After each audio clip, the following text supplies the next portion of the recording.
We're going to go on air right now.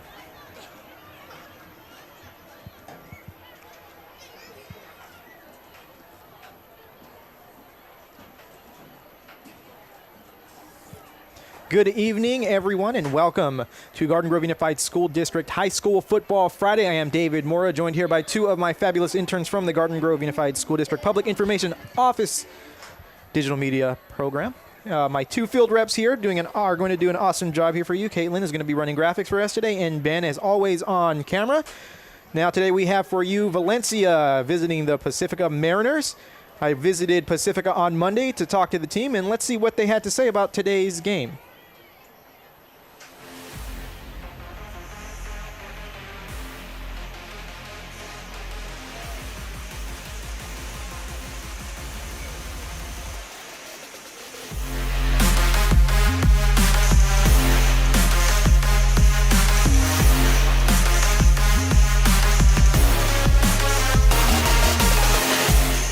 Start league this week against Valencia, and we're going to rely heavily on three of our leaders. One of them is June Ramos, who's our running back. He missed the game last week, so he's really excited about playing this game, running the ball real hard like he normally does. In order for us to win this week is just staying focused, just working throughout the week. I didn't get to play last week, and just having fun. In order for us to make the playoffs, just not doubting ourselves, especially how the season's going, and just having fun.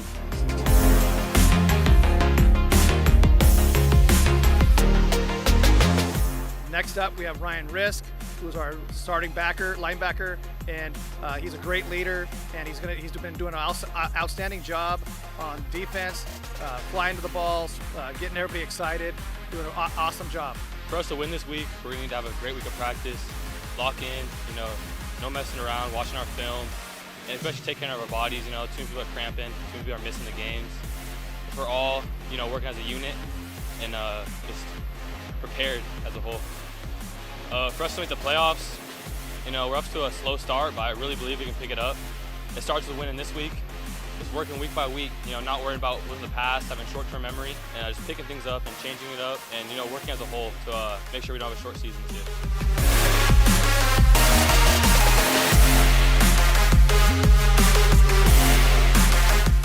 And finally, we have Johnny Mora, who's our starting left tackle, who's been an outstanding job keeping the guys off our quarterback and making sure our line knows what they're doing on every play.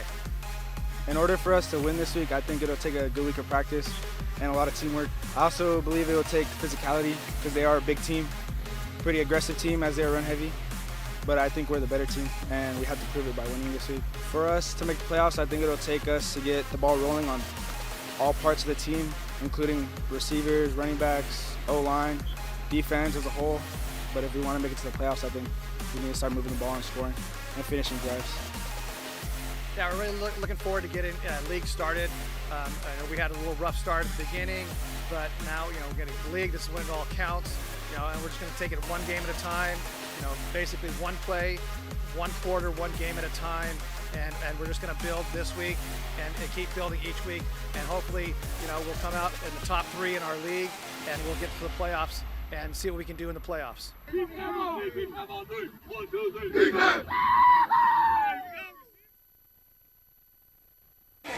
Now, it's always fun visiting with the Mariners. I used to be their equipment manager, so it's always great to be here in attendance to watch them play. As a matter of fact, the first two games that I broadcast last year were Mariner football games. And, of course, if you're watching week one, you heard me call the Matadors the Mariners a few times because I still had that in my head. Nevertheless, before we get into this game, let's take a look at what Garden Grove schools did last week. Last week, schools in the district went 4-3. Garden Grove losing a tough game to a very good Western team, and you watched last week right here on Garden Grove Unified School District High School Football Friday. The Rancho Alamitos Vaqueros defeat Ocean View, not Savannah. That is a typo there, but they defeated Ocean View, and that one came right down to the last plays of the game. Now let's take a look at what schools are doing this week. Last night we had three games. Rancho Alamitos continuing their winning ways, defeating a tough Los Amigos team 17-7. La Quinta losing a tough league game there against Loera 27-21. And it's the start of league this week, at least for the Garden Grove League and the Empire League. So Garden Grove taking on Godinez in one of their last non-league games. They, of course, play in the Big Four League, and there's only 4 teams, so they play 3 league games. So they have one more non-league game before they get started in their league slate. Also playing tonight, Bolsa Grande is visiting Santiago at Michael Mansour Stadium. Now let's get into tonight's matchup. It's Valencia, Pacifica, 2 storied football programs. Valencia opening way back in 1933. Their mascot, the Tigers, and they are located in Placentia, California. They call Bradford Stadium on their campus their home stadium, and their notable alumni, Linda Sanchez, U.S. Congresswoman. And what about the Mariners? A little bit younger school, opening in 1965. Their mascot, the Mariners, located, of course, in Garden Grove, California. Their home stadium is this fabulous stadium here, Bolsa Grande Stadium. Their notable alumni includes a few football players. John Dornbus, who's also a wonderful magician. Norm Johnson, who played in a Super Bowl with the Steelers back in 1997. Amanda Freed and Deja Molopolo, just 2 of the many, many, many softball greats to play here at Pacifica. And, of course, members of the Offspring went to Pacifica as well. Now let's take a deeper look at Valencia. They are coached by Coach Jason Gray. Their record last year was 3-7. They finished 1-2 in league, and that might be different. I don't think I was able to update that, so ignore that. But they play, of course, in the Empire League. They have 17 league championships. Their last league championship coming in 2018. Their last playoff appearance in 2019. They have appeared in a total of 6 CIF championship games, bringing home the hardware 4 times. And you see their record, they're off to a slow start, but when it comes to Valencia, you never look at that non-league schedule and think that is how they are going to play in league. There have been plenty of times where Valencia has finished 0-5 in non-league and went on to win the Empire League with a perfect 5-0 record. Now let's take a look at the Mariners. And actually, we're going to do this really quick. We're going to go in here, and we're going to stop this. We're going to get the Mariners loaded up because I know it's in there. Here we go. Okay, now let's look at the Mariners. Like I said, there it is. They are coached by Coach Randy Fransman. Their 2021 record, 8-3. They were 3-2, good enough for 3rd place in league. So Valencia was, I believe, 4th place in league, or maybe even 5th place, but they weren't 3rd place. This one is correct. Of course, Mariners play in the Empire League. They have 24 league championships. Their last one coming last year in the 2021 spring COVID football season. Their last playoff appearance was last year, losing in the first round to Mira Costa. They have appeared in 4 total CIF championship games, unfortunately coming up short in each one. The Mariners also getting off to a slow start. They lost to Orange, a very good Orange team, before defeating Linfield Christian. They were easily dispatched by Canyon, lost a heartbreaker to Buena Park, and on the field they lost to Banning, but Banning used an ineligible player one day early, and it ended up turning into a forfeit win for the Mariners. Now we're going to have a great game for you today. Like I said, we've got Valencia, we've got Pacifica, 2 storied programs. It's senior night here for Pacifica, so what we're going to do is we're going to check a look at some of the festivities on the field here, as we have a bunch of the little cheerleaders here on the field for the Mariners. This is a great thing that the cheer program does. They buddy up with some future Mariners and kind of show them the ropes on how things are going. Anyway, like I said, it should be a great game. You can throw the records out now. We are in the start of the Empire League schedule. The Empire League, always one of the toughest leagues. It doesn't matter who's playing who. Anybody can beat anybody. Last night, Cyprus easily took care of Tustin. Cyprus right now is the class of the league. They are undefeated. They are a very tough team. I want to call them the favorites, especially after taking care of Tustin, but you never know what's going to happen. There have been a few times where Pacifica's been undefeated and Cyprus has beat them. There's been a time where Cyprus was really good and Pacifica beat them. So you can never really count anyone out, especially when it comes to league, especially when it comes to rivalry games, especially in that Cyprus-Pacifica rivalry game. Right now, we've got the band coming onto the field. We're going to get ready for the national anthem. We are just about 5 minutes away from kickoff here. The opening game of the Empire League scheduled for Pacifica. I know these kids are ready and raring to go. Talked to them earlier in the week. They seemed excited. They're ready to put the past 5 games behind them. It's a whole new season. The slate is wiped clean. They've got their eyes on a playoff berth, and there's no reason to doubt that this team will be in the mix of things as the weeks go on.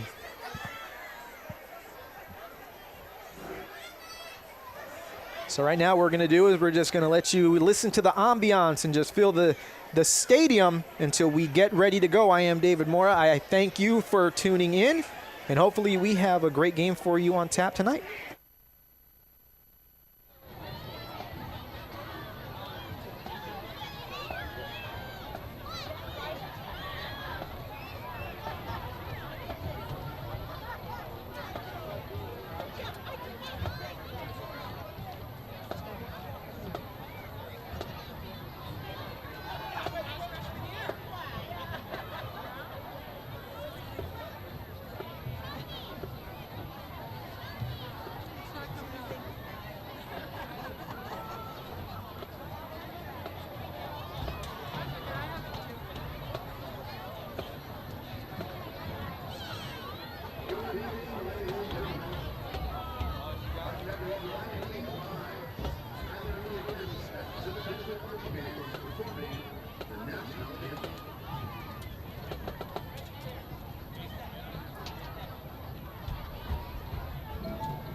Beautiful job there by the Pacifica Marching Mariners, and we're inching closer to game time here.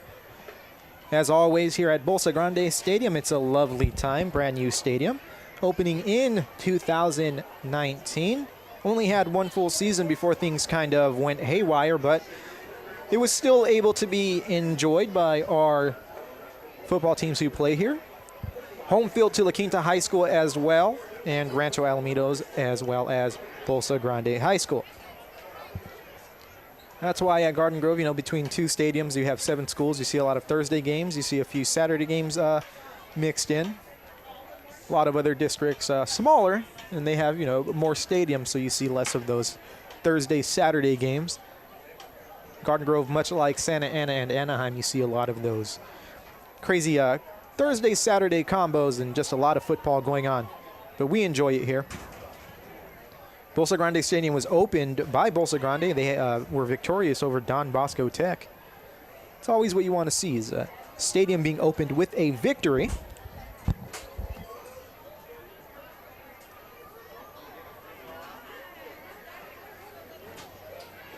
We are waiting the arrival of the captains for the coin flip. Neither team captains. Now I see Valencia's captains walking toward the field.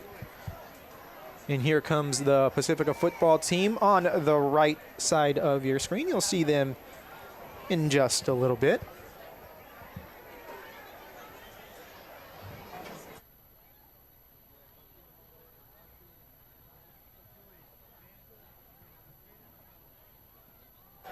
And here we go. The Pacifica captains are now making their way towards the field.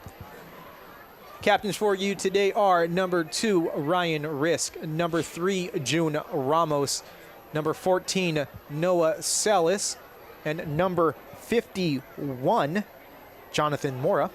We, of course, interviewed Jonathan, a.k.a. Johnny, June, and Ryan earlier in the week. And that was actually my second time interviewing Ryan, June, Ryan and June, as I interviewed them last year for the pre-season video that I did for Pacifica. Your captains for Valencia, number 4, Blake Trombley, and number 21, Jacob Terry.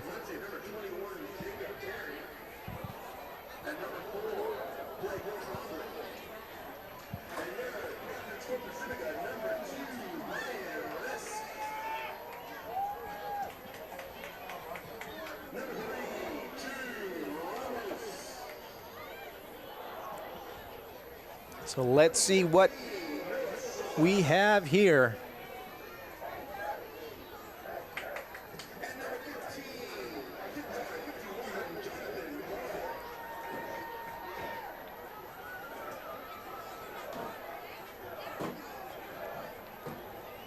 Referee asking both teams what they want to call and showing them the coin, and the coin is flipped.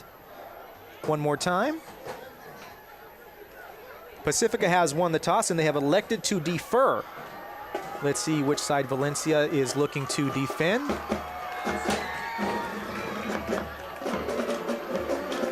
And Valencia will be defending the north end zone. So Pacifica will be driving towards the freeway, and we are just seconds away from game time here at Bolsa Grande Stadium. I'm excited. I hope you are as well. This is week 6 of the high school football season. We are now 7 games in. And like I said, each week we hope we are getting better and better. Find us week 10, that's when we'll be our best. Week 11 will be perfect because we can't broadcast.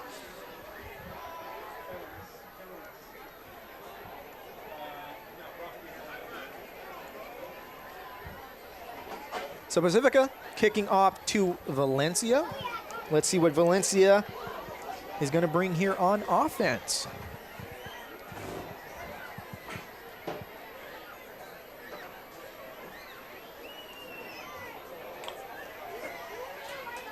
Again, Valencia 1-4, but ignore that record. Pacifica 2-3, but ignore that record. Once league starts, it's a whole new ball game. Everyone is 0-0, and this is a whole new season.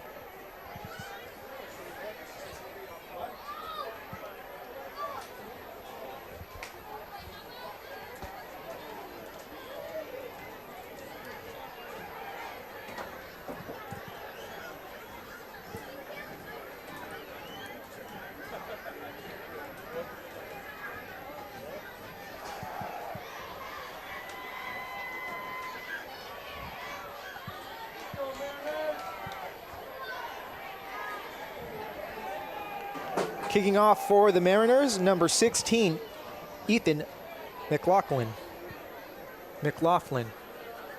I forgot what Coach Franzman told me when he told me that name, but it's one of those two. I can almost guarantee it. McLaughlin, right? Was that what he said, the PA announcer? Caitlin's new to our broadcast, so she doesn't know the quirkiness of my play-by-play. But she will, and hopefully she will join us next week and won't be scared away. That's the plan. Here we go, the Mariners with their usual run to the kick and fake.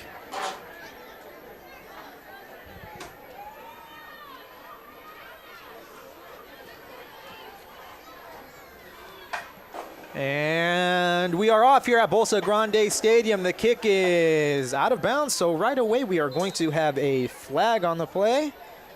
And that's going to be, I believe they call it a legal procedure, but kicking out of bounds. And let's see what's going to go on, and Valencia is just going to keep the ball. So here we go, Valencia coming out on offense first, Mariners. Let's see what this defense is made of to start the game.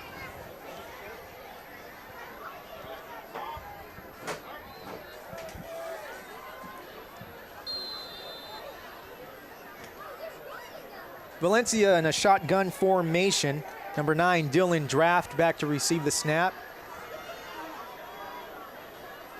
Quick handoff to number 21. He takes it to the right side for a gain of maybe 3 before he's swarm tackled by the Mariners. Jacob Terry, number 21, on the carry. Brandon Tyrone on the tackle. So Valencia, historically a running team, old school smash mouth football. So looks like we're going to get a little bit more of that here tonight.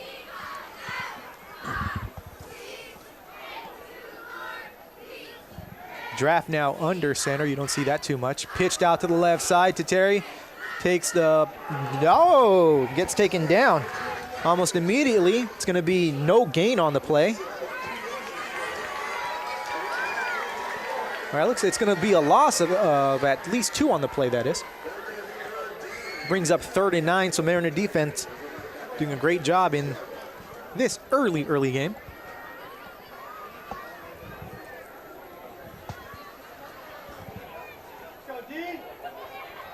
So we have 2 drafts on the Valencia team. So there's Ethan and Dylan. Dylan is number 9, the quarterback. So I need to make sure I highlight that. Valencia in a trips left formation. Draft drops back to pass, rolls out to his left. Decides to keep it and run. And it looks like he picks up the first down. As a matter, no, they're going to mark him just short of the first down. So Dylan Draft rolls out and keeps it. Gets a gain of about 8 yards, but is going to be 1 yard short.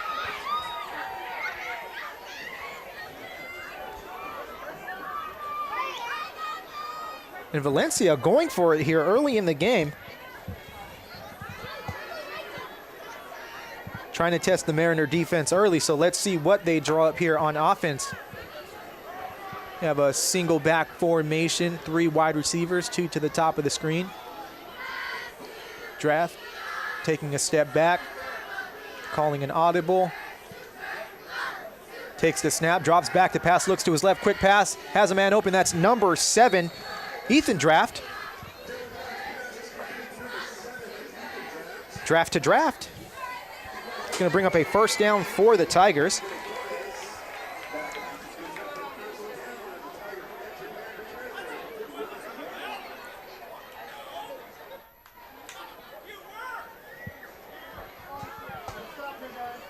So 1st and 10 from the 49. Handoff to Terry, who takes it to the left side and gets a gain of maybe 1 on the play. So it didn't take long for Valencia to get to the right side of the 50. Now in Mariner territory, 2nd and about 7 yards on the 47-yard line.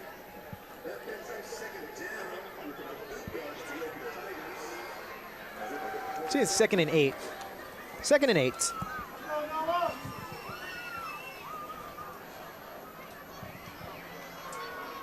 Draft passes to his right side to number 23, who eludes 1 tackle. He's still on his feet at the 40, at the 35, the 30, at the 25, and runs out of bounds at about the 24-yard line, but there is a flag on the play. And let's see what the call is. That was Giovanni Villanueva on the reception.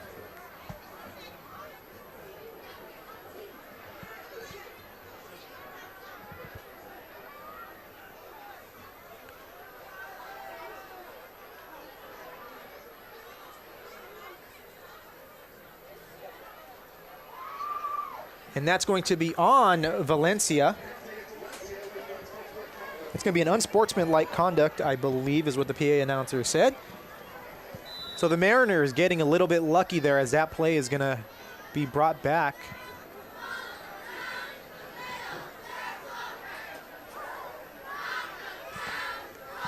Actually, it's going to be, so there's a timeout, referee timeout. There seems to be some confusion, as there usually is during times like this. At least is what I've noticed over the past few weeks. So it's still going to be first down for Valencia, but the ball is going to be brought back to the 38-yard line. So Mariners not totally escaping that one, as the Villanueva reception still gets them a good amount of yards. Draft getting ready to take the snap. Hands off to Terry, who takes it up the middle, then goes to the right, takes it up to the 31-yard line before being brought down by the Mariners. It's going to be a gain of about 8 yards. They'll bring up second. Bring up second and 8, or second and 2. Sorry, second and 2.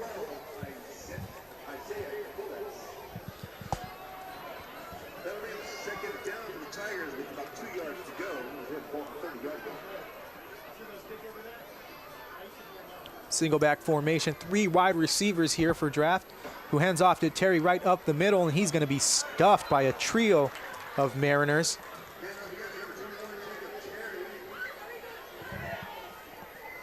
So Mariner defense not really giving too much up on the run here. Save for a play or two. It was just that little screen pass that got them. It's going to bring up 3rd and 2 for the Tigers.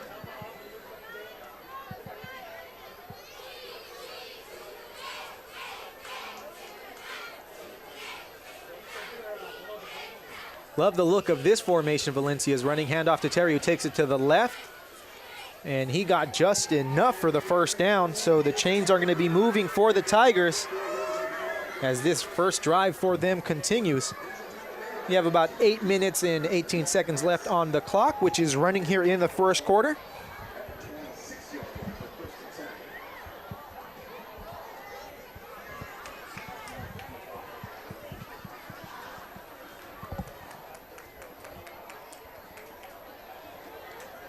Three wide receiver set here for draft. Takes the snap, looks to pass, rolls to his left, has a man he wants over the middle, and just out of the outstretched arms of Ethan Draft. That's going to be an incomplete pass.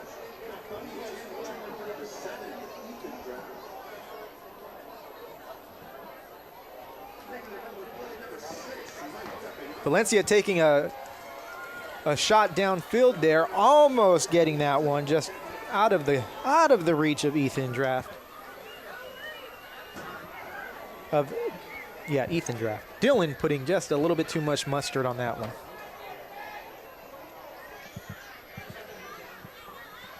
We got a 2nd down and 10 now for Valencia.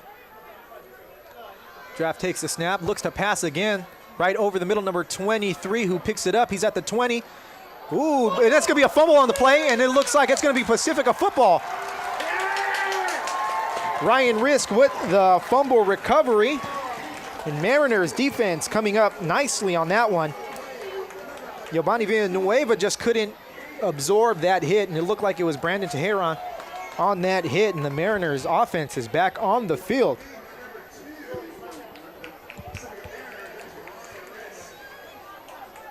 And Ryan Risk, who's not just a scholar athlete, but he's an AP scholar athlete. And I don't know if you've taken any AP classes, but they are not easy, as my 2 interns here could probably tell you. Caitlin, do you have any AP classes? She doesn't have any AP classes, but she knows they're hard. It's going to be June Ramos on the rush, as he gets a gain of about 12 yards on the play. Expect a lot of June Ramos, and a little bit more of June Ramos tonight, as he is the workhorse for the Mariners. Comes into the game averaging over 100 yards rushing per game.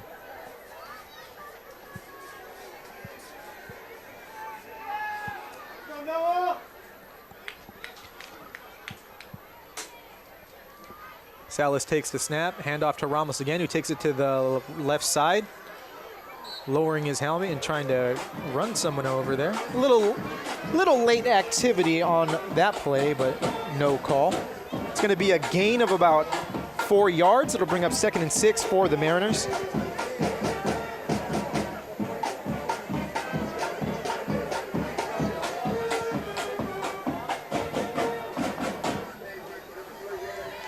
And I say it every week, but I love the atmosphere of high school football, especially when the band is playing. It gets no better. Salas with 2 running backs in the backfield with him. 3 wide receivers, takes the snap, looks to pass, has a man open, that's caught. And it looks like caught by number 42.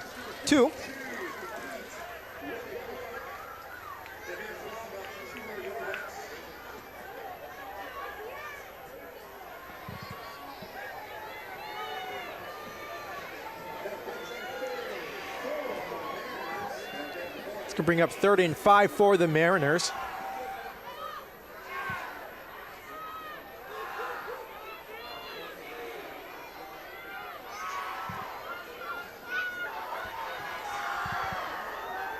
Ramos in the backfield with Celis. Takes the snap, rolls out to his left, looks to pass. Has a man open, that's caught by number 13, Ryan Anima. That's going to be a first down for the Mariners. Ball is going to be on the 50-yard line, so they're almost on the right side of the 50, creeping ever so close to Valencia territory.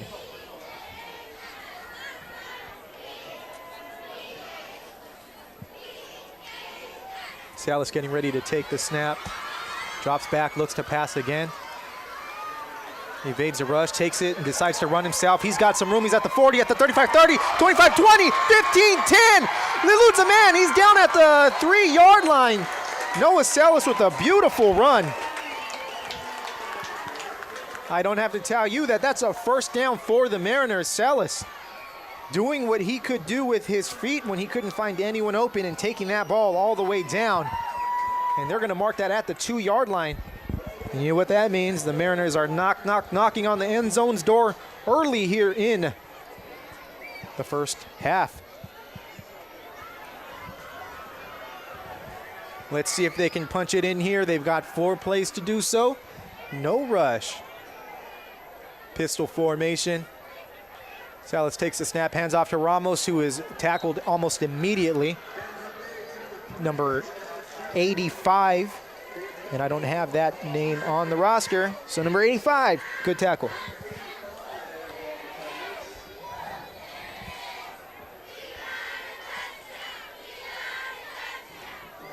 So the Mariners with a big play to get them well into scoring position. Ball now at the 5-yard line, a loss of about 3 on the play. It's going to bring up second down and goal.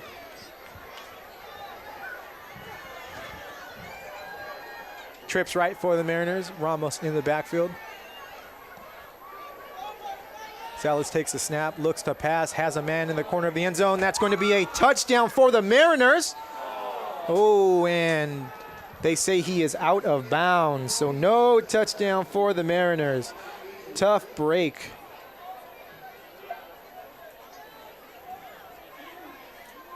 We got a little bit too excited. That's going to bring up 3rd down here. Let's see if the Mariners can punch it in. No doubt 4 down territory unless Coach Franzman decides to just kick a field goal on 4th down. But that was a close one. Credit the referee for having that vantage point, though. So here we go, 3rd down for the Mariners.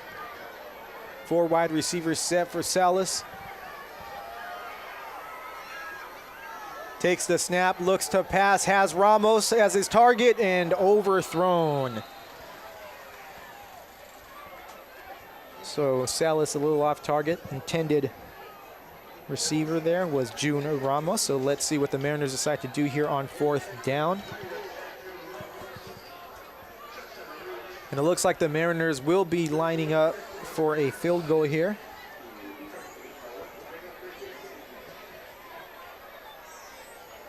And actually, it's not PAT, so let's take that down. There we go.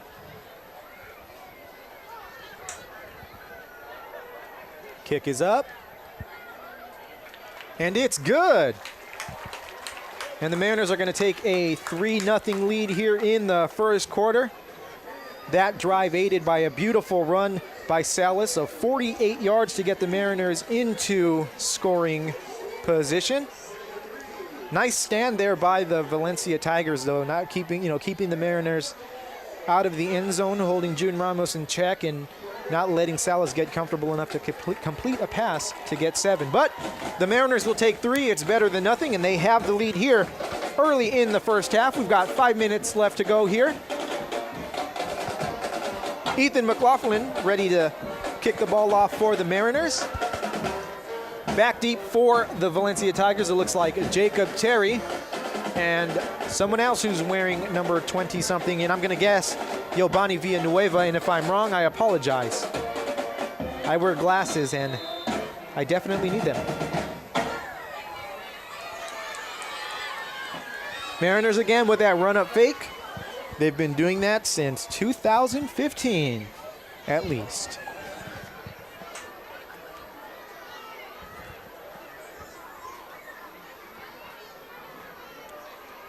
Kick is up.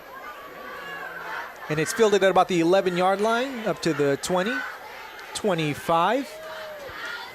And brought down. And I might be able to see who received that. And actually, number 26, Keegan Munoz with the return. Valencia is going to have the ball at their own 26-yard line.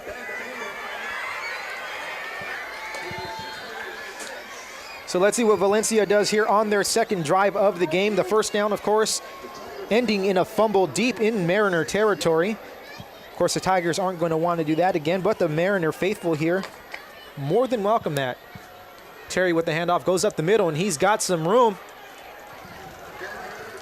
Gets a gain of about 12 yards on the play. And actually, that looks like, yep, that was Terry. Just making sure. Ryan Risk on the tackle. Ball now on the Tiger 33-yard line. So here you go, Tigers with 3 wide receivers. Draft takes the snap, looks to pass, has Villanueva to the left side, who picks up a few yards. Gain of about 7. It's going to bring up second down.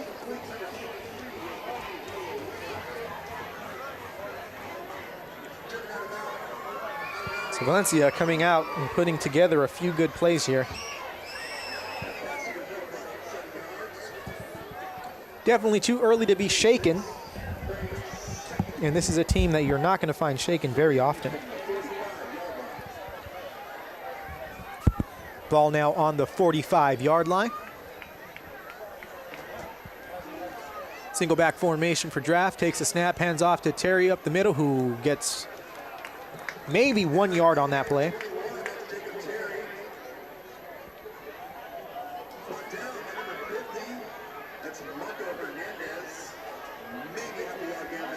The Mariners are coming into this game with a 2-game winning streak against the Tigers, so I'm sure they want to keep that up.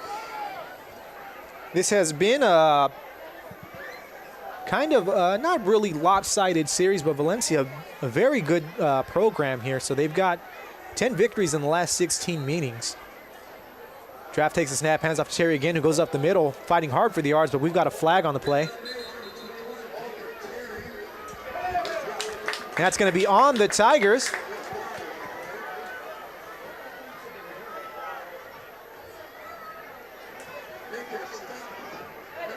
So the Tigers go from having a first down to being moved back probably 15 yards for a holding call. 10 yards for a holding call. Mariners catching a break there. Valencia now on the wrong side of the 50. So like I said, this is a series that in the last 16 meetings, Valencia has won 10, but Mariners have won the last 2, and they've won 3 out of the last 5. And that's since 2006. They have played each other before, as the 2 teams were in the Irvine League back in 1965. Draft takes a pass, takes a snap, looks to pass, has Terry open, and Terry's going to get a first down on that little dump-off play.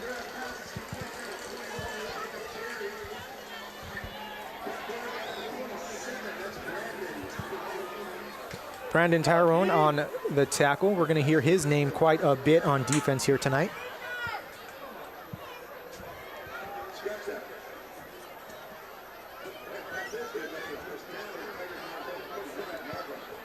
Tigers now with a first down from their own 49-yard line. 3 minutes left to go here in the first quarter. Still an early ball game.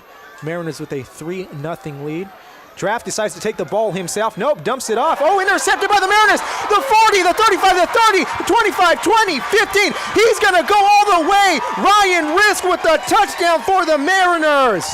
And the Mariners are going to take themselves a 9-0 lead. So the defense is coming up huge tonight. 2 drives for the Tigers. Fumble recovery by the Mariners on the first drive. Interception on the second, and the Mariners are in business here as they lead 9-0 against the Tigers. 2 minutes and 43 seconds left to go here in the first quarter. So Mariners, like I said, you throw those records out. It does not matter what these records are. 1-4, 2-3 with a forfeit win. It doesn't matter. This is the Empire League. It's a whole new season, and the Mariners are charged up and ready to go. And this defense is definitely holding their own tonight, giving the offense a little bit of a reprieve. And the kick is up, and we have an extra point is good. And the Mariners 10, Valencia Tigers nothing here in the first quarter.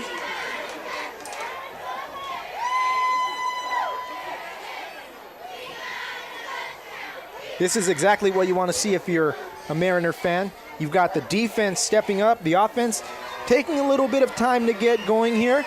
They got themselves a field goal but couldn't get in the end zone. The defense said, hey, you know what? We'll get in the end zone for you, and we have a 10-0 lead for the Mariners. Now back to kick for the Tigers. Keegan Munoz, of course, kicking off for the Mariners. Ethan McLaughlin.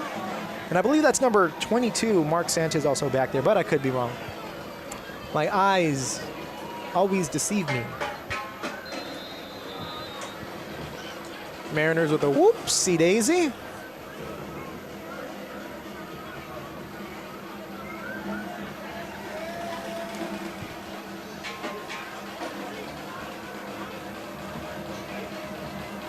And the kick is up.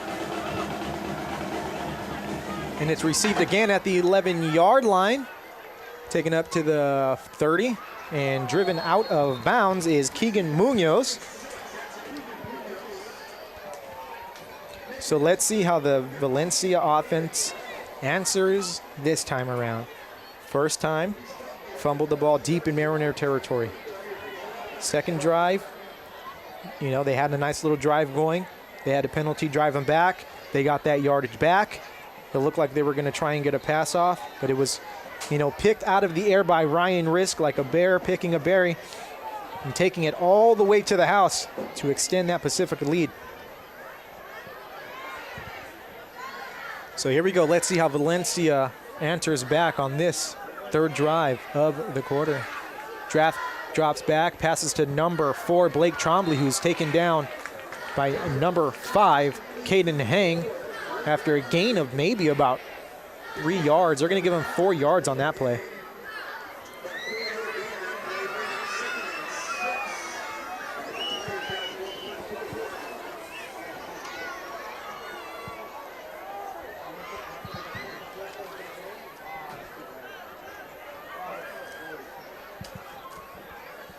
Draft takes the snap, hands off to Terry, who takes it to the left side, tries to swing it out, avoids one tackle, but taken down by 3 other Mariners. It's going to bring up third down here for the Tigers. So the Mariner defense coming out even stronger on this third drive. Let's see if they can hold the Tigers here, and then let's see what the Tigers are going to decide to do. Don't imagine this would be 4 down territories for the Tigers, but I could be wrong.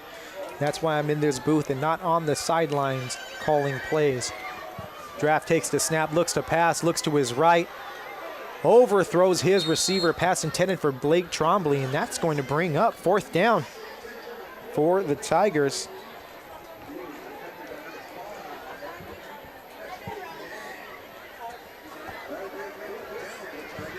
So here we go. Mariners looking to get the ball back as the Tigers come out in punt formation. Caden Hang back deep to receive for the Mariners. And I can't really tell what number is right beside him. Punt is up. And Mariners are just going to let that one roll out of bounds, and they'll get the ball at their own 38-yard line.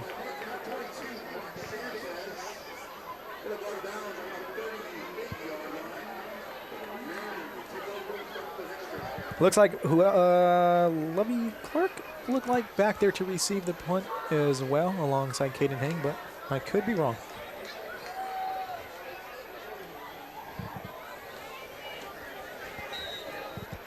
So here we go, Mariners offense coming out for their second drive of the game, or is it third drive of the game? That's actually their third drive of the game, so let's see what they can do here. Salas takes a snap, hands off to Ramos, who's he eludes a tackle before finally being brought down for a loss of about 1 yard on the play. It's going to bring up second down for the Mariners. It's hard to keep track of how many drives they have as I'm trying to do so many things here at once, but I believe this is their third drive. Yes. Actually, no, this is offense's second drive, because on Valencia's second drive, the defense returned it to the house. So second drive here for the Mariners. They got 3 on their first drive, so let's see what they can put together here, hopefully extending this lead.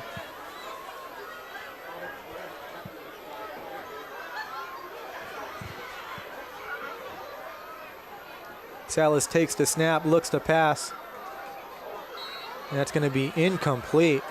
Pass intended, it looks like number 7, Kobe Nguyen.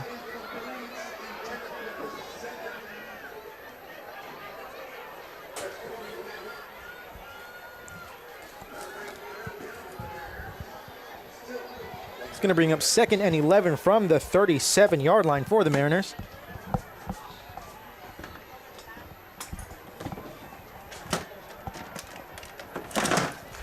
Pardon the noise here. We're just doing some house cleaning. Salas getting ready to take the snap. Drops back to pass, looks to his left, decides to run, and gets taken down in the backfield. Brought down by, it looks like, number 44. That's going to be Vincent Navarro.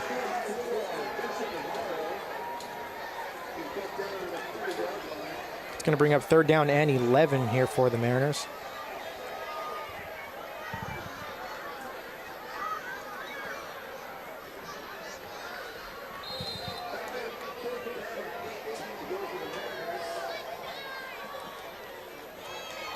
Actually, that's going to bring up 3rd and 18 for the Mariners, so backed up just a little bit. And we're going to have actually, that's going to be the end of the first quarter, with the Mariners holding a 10-0 lead over the Valencia Tigers.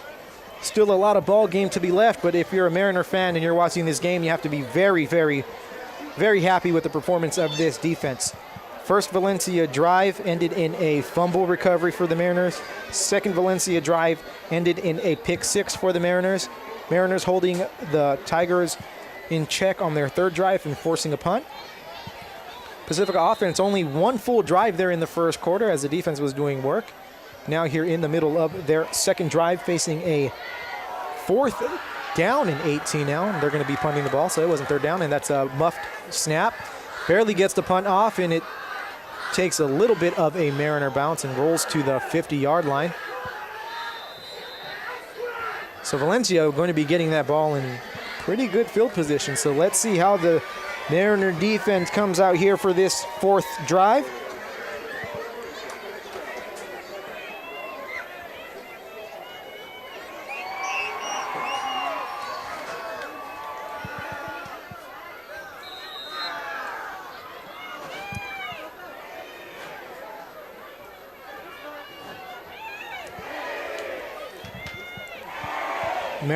The Valencia offense now coming back onto the field. Let's see what Draft and Co. have to say after that nice defensive stand. 3 wide receivers. Draft takes the snap, hands off to Terry, who takes it up the middle, then bounces out to the left side and gets maybe a gain of about 5 yards on the play.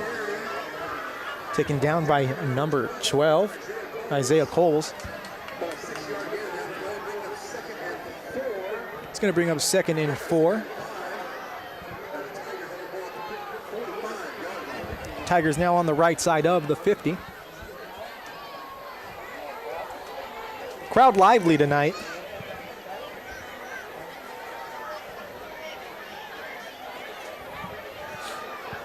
Draft takes a snap, rolls out to his right, looks to pass. And picked off again by Ryan Risk. He's going to take this one to the house again. The Mariners are going to have their second defensive touchdown in the first half. And that's going to be a touchdown for the Mariners. Ryan Risk with his second touchdown interception return, whatever you want to say. I'm fired up. Mariner defense obviously fired up here. Beautiful play by Ryan Risk.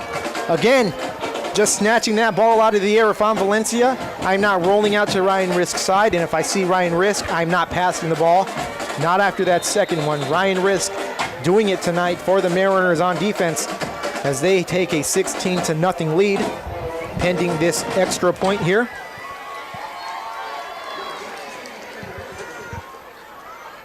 The kick is up, and it's not pretty, but it's good. So the Mariners now taking a 17-0 lead here. It's been all Mariner defense. A little bit of the offense, but mostly Mariner defense. So they put up 14 points here in the first half. Now I want to say that you're not shaken if you're the Valencia Tigers, but you've had 3 turnovers in 4 drives. I'm not sure what's going on, but I'd be a little bit shaken if I was on that sideline. Of course, they might be a little bit mentally tougher than I am, but I'd be a little bit frustrated.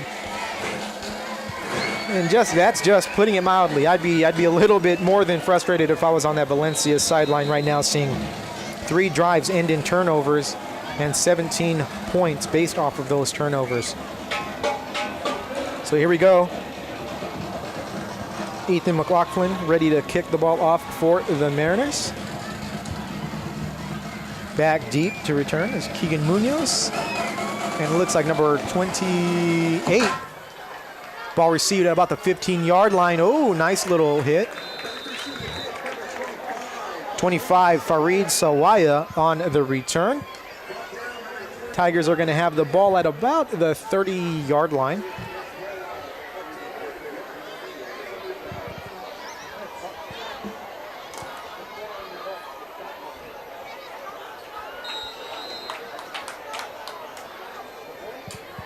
So here you go, Valencia coming out for their 5th drive. The last one ended in a pick 6. The one before that in a punt.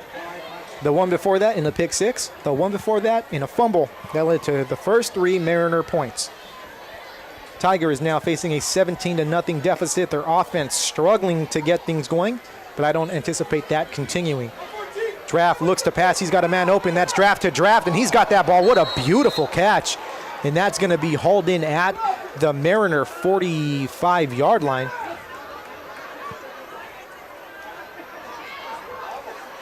And that's going to be actually incomplete. They're going to say he didn't have control of the ball, so the draft-to-draft connection becomes a draft-to-draft misconnection on that incomplete play.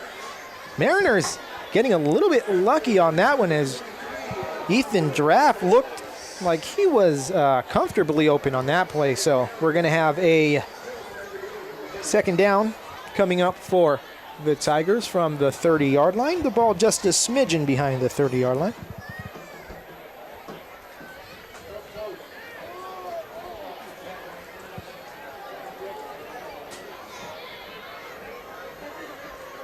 Draft takes a snap, hands off to Villanueva.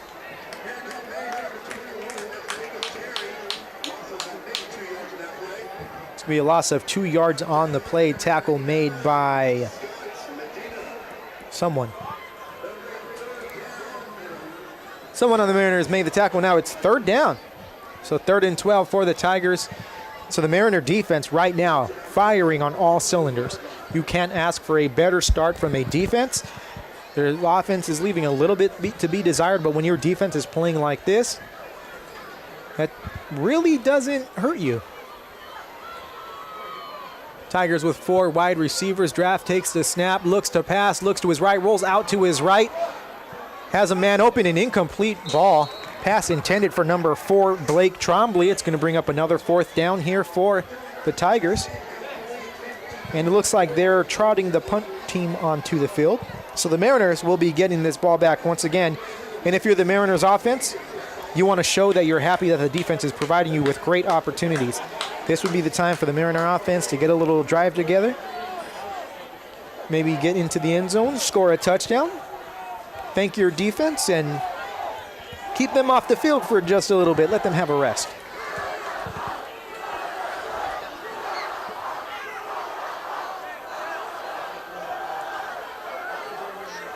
Punt is up, and it's a nice one. That's going to sail over the head of number 42 and number 5, and that's going to go all the way back to the 19-yard line, 14-yard line, taken by Lovey Kark, who gets away from the tackle and gets about 10 yards on the play. Return to the Mariner 24-yard line. So the Mariners, 1st and 10.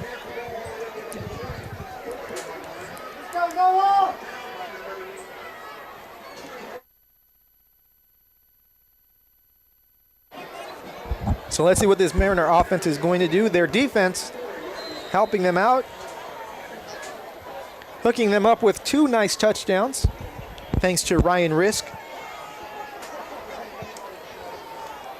Ramos in the backfield with Salas. Mariners in a 4 wide receiver set. Salas takes the snap, hands off to Ramos, who looks to the left and gets maybe 1 yard on the play. Of course, you're going to expect the Valencia defense to key on Ramos here. Last year, beautiful game by Salas against the Tigers. Ended up breaking a school record for passing yards and for touchdowns in the game, as we are now about to be joined by Pacifica principal, Mr. Steve Osborne, as we get him set up here with a headset. Here you go, Mr. Osborne. And we'll get you leveled up here. There we go. Can you hear me?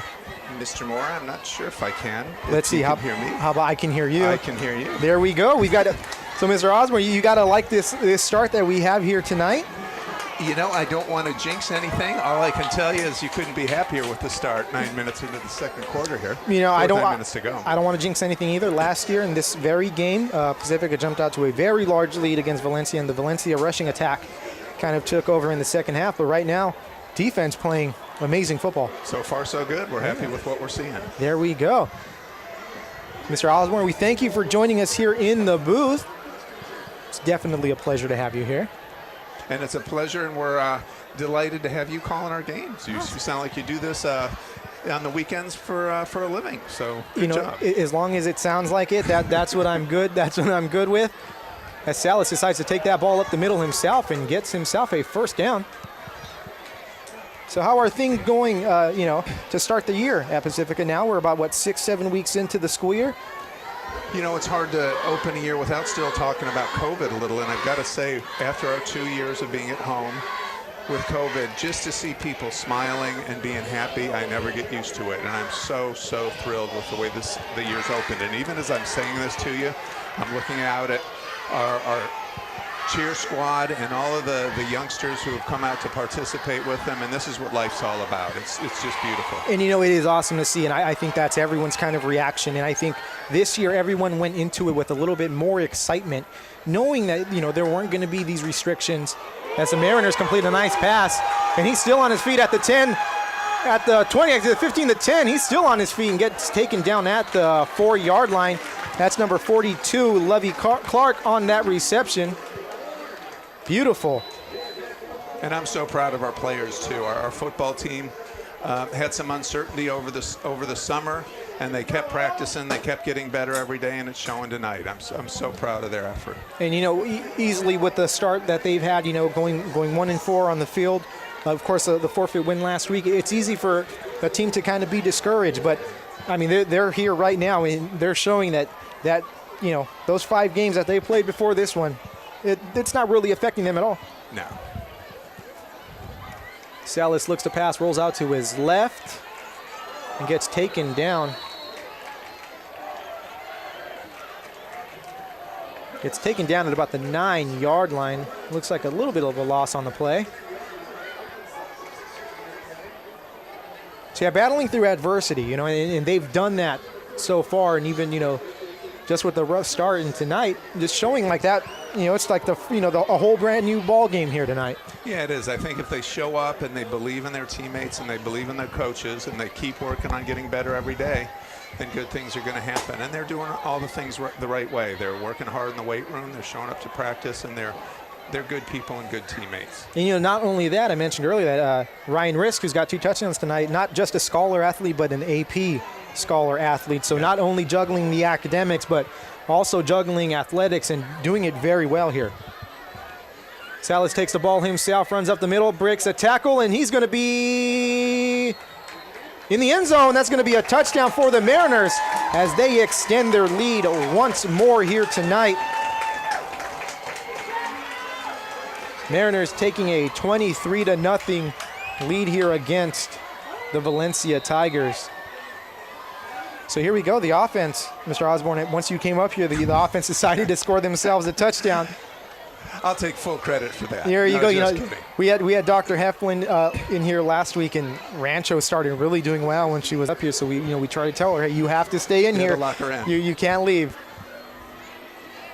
The PAT is up, and that one looks a lot better than the last one. That's going to be good, as the Mariners now lead 24-0 over the Tigers. So a beautiful start to this game, but can get too ahead of ourselves here, as like I said last year at Bradford Stadium. I was watching that game, by the way, from home, and just wondering what was going on there as the Valencia Tigers roared back.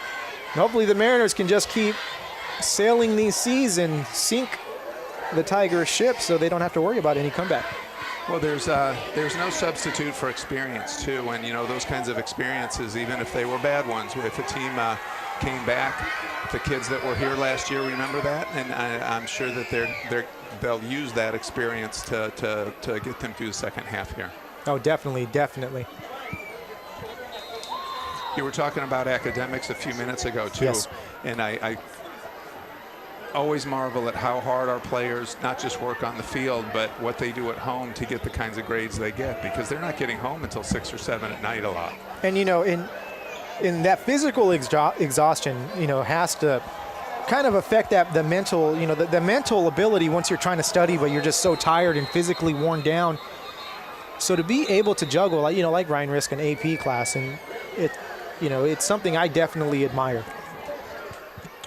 We're working on providing as many supports as we can for the students, too. We're going to open up a 0-period tutorial section that's primarily for athletes, just knowing, too, that they're getting home at dinner time and maybe don't have as much time after school and in the evenings to do their work. So we'll open up the school with some focused tutoring for our athletes, and we're also going to do some of that 6th period, too, because some of our sports don't start practice until after 6th period. So this can give some of those students some time, extra time to get that important schoolwork done. And of course, that being made possible due to the later start, due to the state law that passed a few years ago. So just the fact that the schools are adjusting and providing that time for the students is great. And we're going to have another penalty on that play. It looks like the first kickoff was redone. This one not going to be redone. The Tigers are going to take the ball over at about the 35-yard line, I believe. So we have 6 minutes and 53 seconds left to go here in the second half. So we talk about academics. So, at Pacifica, really strong AP program. You've got, not only the athletics, great softball program, great water polo program. You also have something that's kind of unique in the district, in the Navy the NJROTC program. You want to touch a little bit on that? Yeah, we're very proud of that program. It's Naval NJROTC, and then within the ROTC program are 7 competitive teams. They do things like orienteering, which is kind of like cross country, but the distances are farther, and you use a map to find your routes over courses up in the high desert, places like that. They have academic teams. They have drill and formation teams. And they have is it called Poseidon? I think that it's called Poseidon, an aquatics team where they do swimming and rowing competitions. So they do a lot of things outside the classroom in addition to the Naval Science History curriculum. And it's a recognized program nationally. Yeah, I'm always seeing things come across, my inbox. Hey, Pacifica and JROTC did this. They did this. So it's all the time. They're always out there doing things. And they're successful not only in the physical aspects of things, but also in the academic, the brain bowls, the quiz bowls that they do. So that's awesome to see. And a little bit, it looked like the Mariners are going to kick off again, but it looks like they're just going to line the ball up here at the 40-yard line. There's a little bit of confusion. It looks like they've got things straight as Draft takes a snap, pitches out to Villanueva, who takes it around the right side, breaks up, still on his feet, and gets a gain of about 7 yards on the play. Yeah, and in between plays here, I'll comment a little more on naval science in the ROTC class. One of the things they learned, too, was our levels of discipline, personal discipline, and discipline in the classroom. And I think it sets an example across the school for all of us to do our best work and to show our best respect for everybody every day. And, just to talk about, as Pacifica's Villanueva breaks that, nice little run play there, gets the ball to about the 25-yard line. We talk about, NJROTC and academics.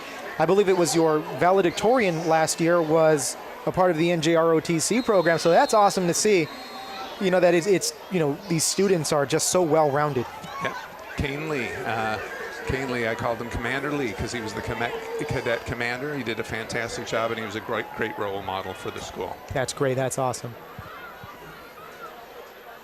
So Villanueva breaking off a nice play, putting the Tigers in business here as they have the ball at the 21-yard line. So the Valencia offense looks to be settling in a little bit here in the second quarter as they're putting together a nice little drive.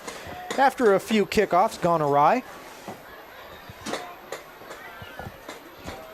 If we have a minute, Mr. Moore, I'll talk a little bit about some of our interventions at school, too, because it is an unusual year with us starting a little later, so we're using that time before school to help our students as much as we can. We have started the year with an Algebra 1P kickstart where we got some students some extra help before the school year started, and then before school for the first 3 weeks of the school year, building their skills in algebra, the whole foundation for math. And I can talk a little bit more about those things in between plays if you have a minute. Oh, of course, yeah.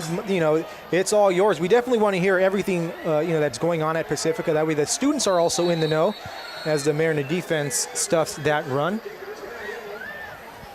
And now we're doing some other academies that we call unit credit recovery in biology and physical science, and those kinds of things I think are really important, because if a student happens to maybe get a little lower grade on a test or maybe get sick and misses some assignments, they can go to that unit credit recovery before school and get caught up in bio and physical science.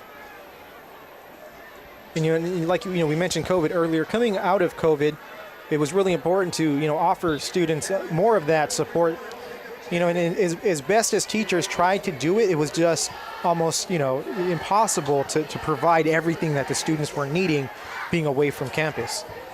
Yeah, you try to keep everybody caught up with the pacing that's written for the courses that the students are in. But if they got behind, you've got to get them caught up at the same time. And so we're doing better and better by the quarter and getting our students caught up. Draft drops pass to pass, has a man open in the end zone, and that's almost caught. Intended for number 4, Blake Trombley. Trombley almost had a play on that ball. It's going to bring up 4th down for the Tigers, and this is probably 4-down territory unless they have a field goal kicker. And, I think that's been, a district-wide initiative is to offer more support and to try and get kids, caught up. And it's not going to happen, right away, but the effort is definitely there, and people are all in on trying to get kids those supports. Draft completes that pass to Trombley, and that's going to bring up a 1st down for the Tigers as they stay alive on this drive.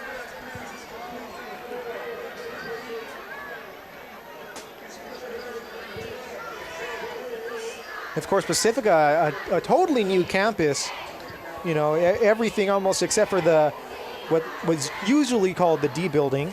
I go there and a lot of people say, where this room's at, right? It's like, no, not anymore. Everything's totally different, but a beautiful campus over there. It is, and I don't need to, didn't want to talk over you on that play. I don't need to remind everybody that we've been in the middle of a heat wave now the last 3 weeks or so. It seems like we've had the heat warnings for athletics once or twice a week since we opened school. And I'm just so proud of the fact that we have air conditioning that works every day in class. It's not just safer for the students, but it gives them a better environment for both our students and our teachers and all of our employees to to do their best work in the classroom every day. Oh, So yeah. modernization's been great. Oh, yeah, definitely allows them to focus. And, of course, this stadium here, a result of Measure P, I believe, as Villanueva takes that ball and rushes for maybe a gain of a few inches. Or actually, that's going to be a gain of 2. Let's see if he's going to have the first down. Going to be close, isn't it? Very close. So let's see if they give it to him or if they want to bring that chains out to measure. We're going to have a measurement, it looks like.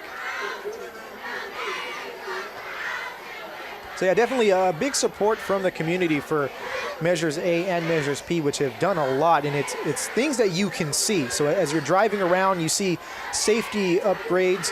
The students are filling it in the classrooms with the air conditioning. You drive by Pacifica and La Quinta, and you see brand new, auditoriums and brand new classroom buildings, and just doing a really good job of utilizing those funds to bring about great change for our facilities. Absolutely. And I can give you a few details after this play. We'll see if our Mariners can hold here. Here we go as first and goal for the Tigers. Handoff to Villanueva, it looks like, and he's going to go nowhere on that play. Or Jacob Terry, I'm sorry. Excuse me, as you said, Mr. Morrow, we have the new auditorium. We've been using that for the past year, brand new pool, and we're installing new field lights for all of our sports so that we can practice a little further into the evening every night, knowing now that our school day is ending 30 minutes later every day. And that's going to be great for these athletes, being able to practice a little bit later, not having to rush. As speaking of rushing, Valencia is going to rush into the end zone for a touchdown. It's going to be number 21, Jacob Terry, finally breaking on through for the Tigers, as the Mariner lead is now cut to 18.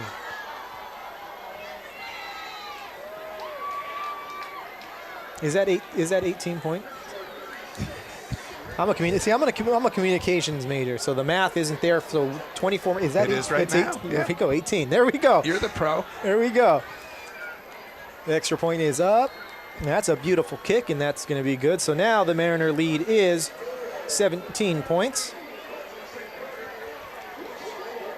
So the Valencia offense not being completely shaken up and rebounding nicely there to get 7 points on the board. So now let's see if the Pacifica offense can return the favor and put some points on the board here. Yeah, it's always exciting to watch these games. They're games of adjustments, and pay attention to how each team starts to look like it's worked out a plan against the other team, and the next thing you know, the other team makes an adjustment, and it's like a chess game for 2 hours. I love it. Oh, yeah, and then, you can almost have two different games between the halves, right? So in the first half, you might have one team just being so successful, and then in the second half, that other team makes those adjustments to just take over. And you're right, it is like chess, and it's beautiful to see.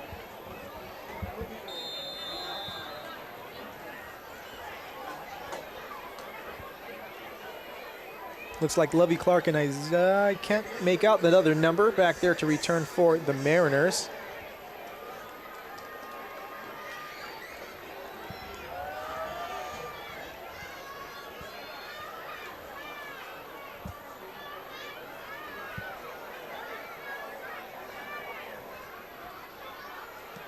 That kick is up, and that's a booming kick. Fielded at about the 3-yard line by Clark. Clark takes it up to the 15. Tries to run out to the left side and is taken down almost immediately. That stiff arm not doing too much. Lovey Clark, only a freshman, so stepping up here to play varsity for the Mariners.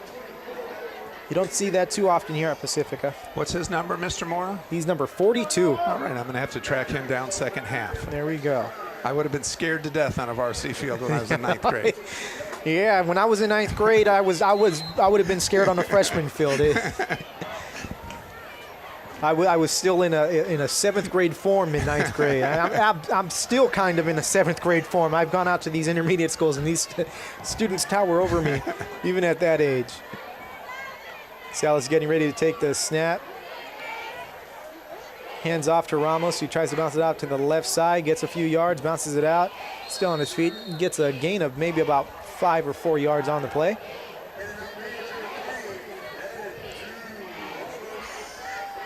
Yeah, Mariners have a few freshmen who are on the varsity roster and who have been getting some playing time. We also have Aaron Mora, number 34, who's, I believe he might, I'm not sure if he's suited up tonight. I know he wasn't practicing on Monday when I was out on campus. And they've got David Carlson, who suits up here for the Mariners, and James Anema as well. Got to follow up on some of those ninth graders. I don't know all of them yet. The school year's still young. Oh, yeah. You've got plenty of time. You've got plenty of time. Salas takes the snap, looks to pass. Pass complete. Looks like to number 81, Caden Jimenez.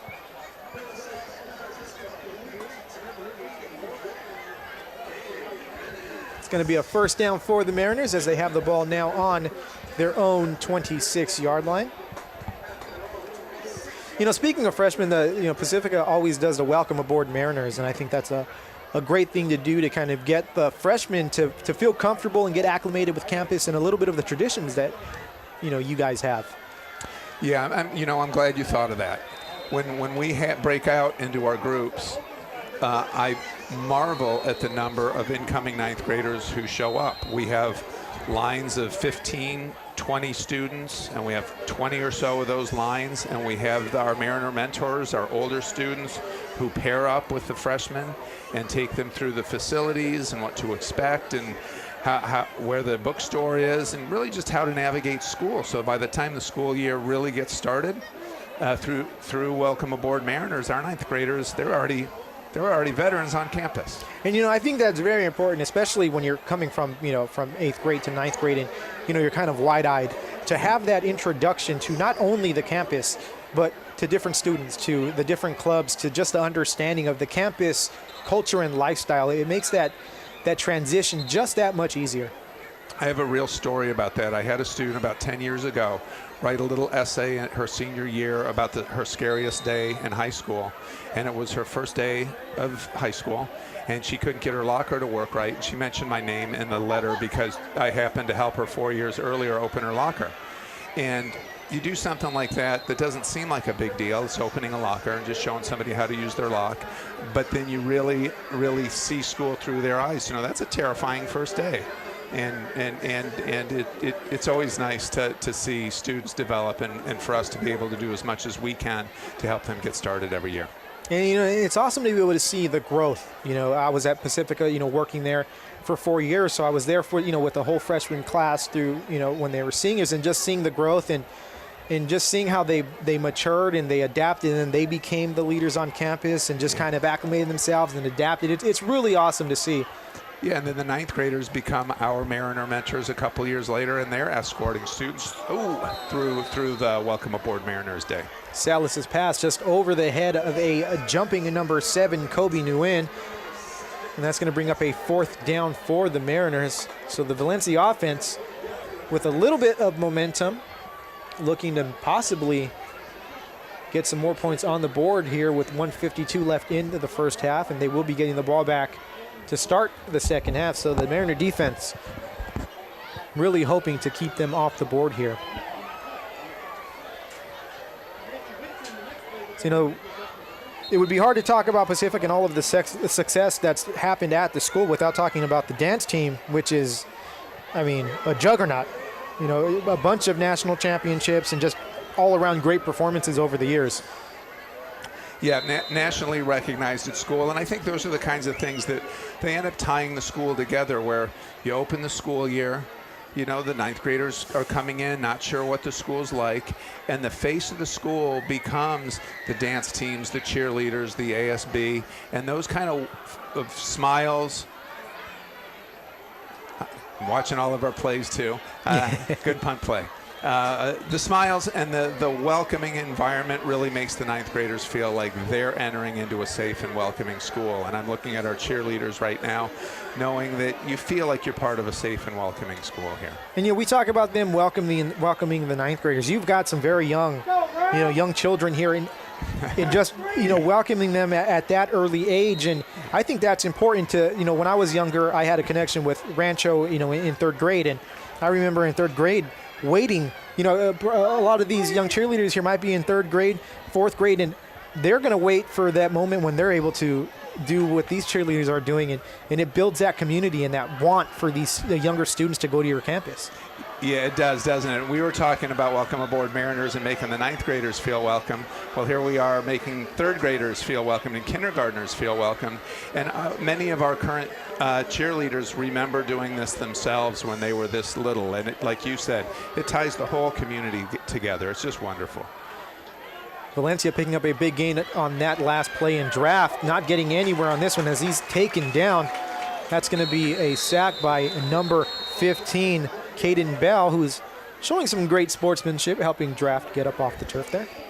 Yeah, I mean, ultimately it's a competitive game. It's a tough game, but we're all human beings, and it's always nice to see one human being treat another with respect. It's awesome. Definitely, especially in a game like football where it's a lot of machismo, and to be able to just take that break and say, hey, let me help you up, and that's great. We've got 1:11 left here in the first half. Valencia facing a 2nd down and 12 from the Mariner 46-yard line. If we have a few seconds during the timeout, maybe I'll just make a plug for our tutorial program, too, that we have embedded into the school day. We have 30 minutes on Tuesdays, Thursdays, and Fridays for students to pick any class that they feel like they need extra help in, and they can go to that class and get the help they need, whether it's writing or history or science or math. And any of the other contents in our school, and our students take full advantage of that. And for any parents listening, feel free to talk to your students about tutorial and make sure they're taking advantage of it. And definitely take advantage of that. All the supports that are offered these days, students are very lucky. As draft airs that ball out to number 4, and that's going to be incomplete. And where can people find information? You want to plug the website, some social media channels? Find information for tutorial for tutorial or just in general about Pacifica? In general, I can say the web page, and you can find some information on the web page, but I do have a little bit of a confession. We're working on the web page too. I feel like we still have a lot of work to do on remapping the web page so that it can be better navigated. But in terms of those instructional programs like tutorial and our before and after school programs, just pay attention to the parent squares that go out into the correspondence from Mrs. Hosepian, because she runs those programs. And if you have any difficulty finding information, feel free to call the office, and we will provide you with the information you need. There you go. Definitely don't be afraid to ask teachers to point you in the right direction. If you're a student. Never hesitate to speak up.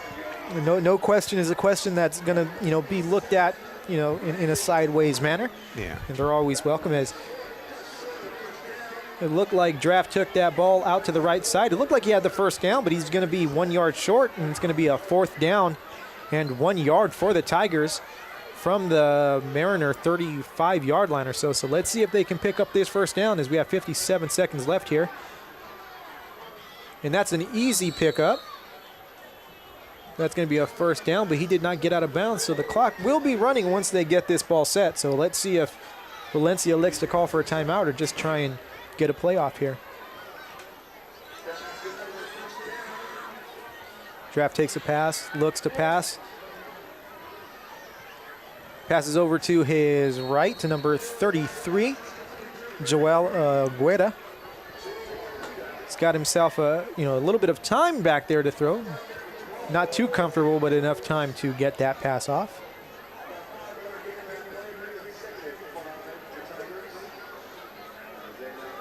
And so the district has the student board rep who's, they elect a student to serve on the board of education and go to the board meetings. And this year we've got Andrea Soriano, who's, representing not only Pacifica, but the Garden Grove Unified School District student body as a whole, as draft connects there with, or is that incomplete? Oh, no, that's going to be caught by number 4, Blake Trombley. So Valencia in business here. Clock still running, though. We're going to have a timeout on the field. It's going to be timeout by the Mariners.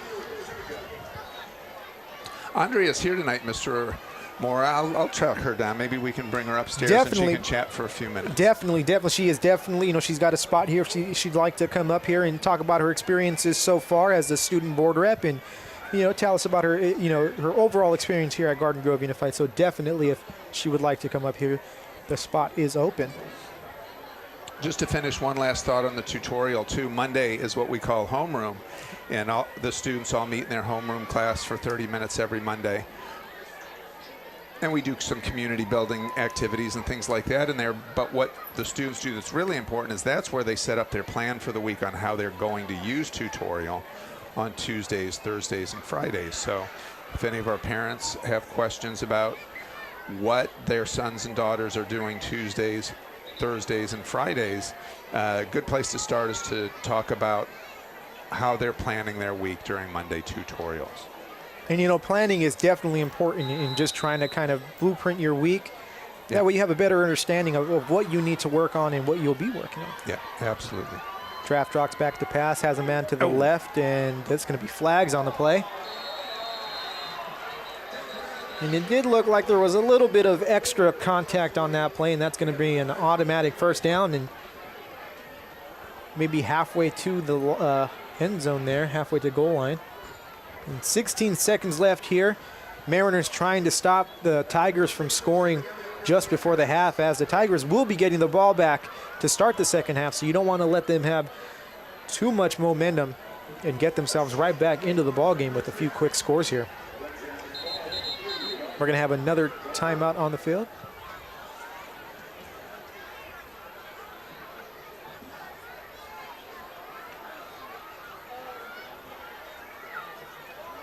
And the referee's now starting the play.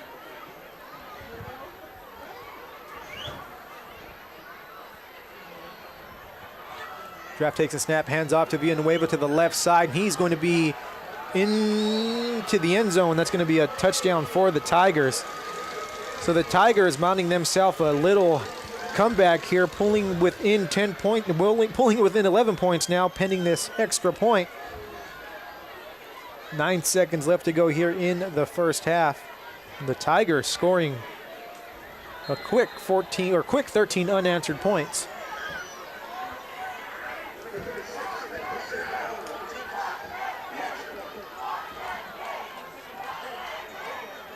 The extra point is up, and it's good. So the Tigers 14, the Mariners 24. 9 seconds left to go here in the first half. So it looks like we're going to have ourselves a ball game once we start this second half, Mr. Osborne. I think so. I'm going to go ahead and step out and watch the band. I love watching our marching band and their halftime show. They work until 5, 6 o'clock every day, and it's incredible. And the parent volunteers, you'll see in a minute, come out and get the whole field set up, and it's definitely a community effort. And I want to thank you, Mr. Mora, for inviting me up. It's a delight to be here, and I'm going to find Andrea and one of our football players to come up second Awesome, half. sounds good. We appreciate you for coming up here, and it's definitely been fun. And anytime we do a Pacifica game, this booth is open for you to come up. Excellent. Awesome, thank you. Sir.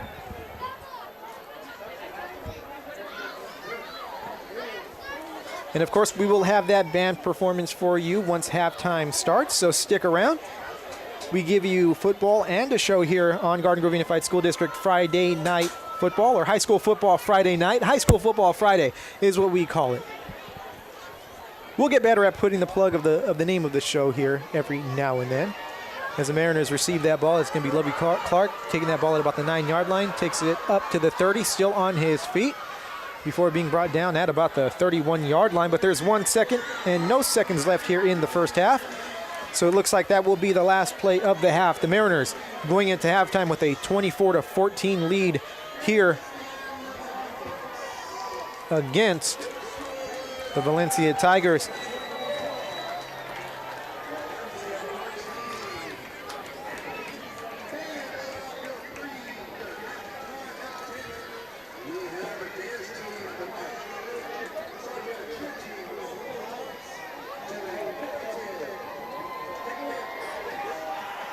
As Mr. Osborne was mentioning earlier, we've got a lot of the future Mariners here on the sideline tonight with the cheerleaders. This is a nice little program that they've been doing for a very long time.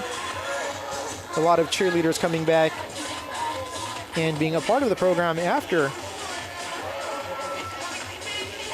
being in this program themselves. So we'll let you watch that as well.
How about that for some halftime entertainment? And it's just getting started here at Bolsa Grande Stadium, as now the Pacifica Mariner Marching Band is getting ready to take the field.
And that was a nice performance by the Pacifica dance team. So you get a trio of entertainment acts here tonight.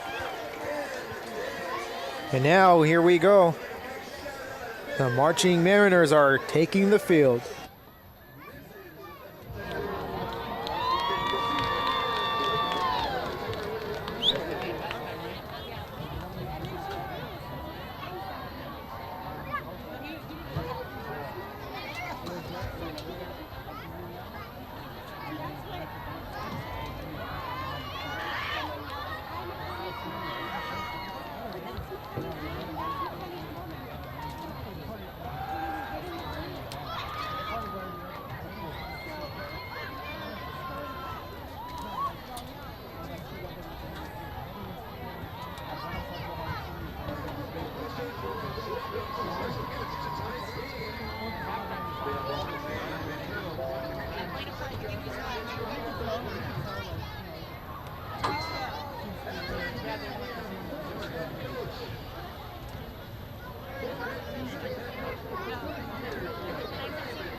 And they just announced that Pacifica High School coaching legend Bill Craven is here in attendance tonight. You know, Coach Craven is the winningest football coach in Garden Grove Unified School District history with 212 victories. He lost less than 100 games in his 30-plus year career. Legend does not even begin to describe Coach Craven.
Very nice performance by the Marching Mariners, led, of course, by Joe Miller. The ever-exuberant, eclectic Joe Miller, not to be confused with the Joe Miller from Bolsa Grande High School.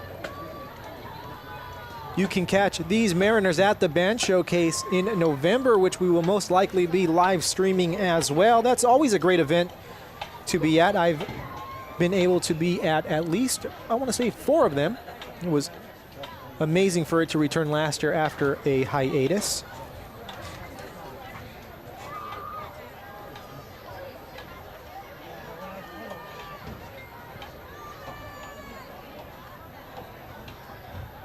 So we have about 3 minutes left to go here in halftime.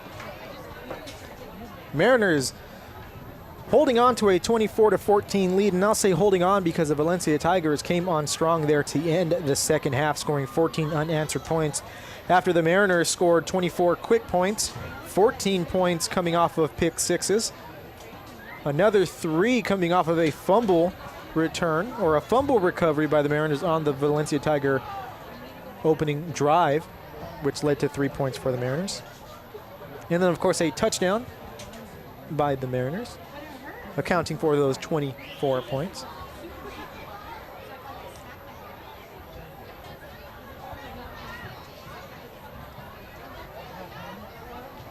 Of course, we heard from Principal Steve Osborne, who was talking all about all of the great things going on at Pacifica. And, you know, those opportunities for students to get tutoring can't be overlooked. Those are very great opportunities. I highly suggest any student, whether you're going through academic struggles or not, to take advantage of those supports and ease your stress level a little bit.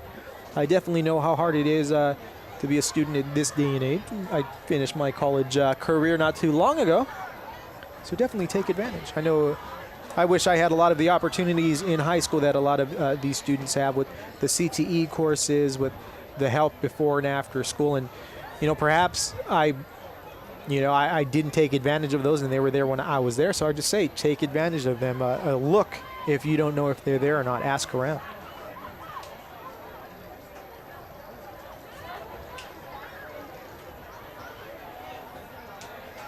And of course, we mentioned Coach Craven a little bit earlier as he is in attendance. He's a top 15 in the county in wins still. And, you know, Valencia, like I said, two-storied programs. Valencia has themselves a head coaching legend in their history as well. Coach Mike Marujo was the head coach for the Tigers from 1981 to 2015. He won 284 games during his coaching career, and he is 4th all-time in wins in Orange County. That's huge.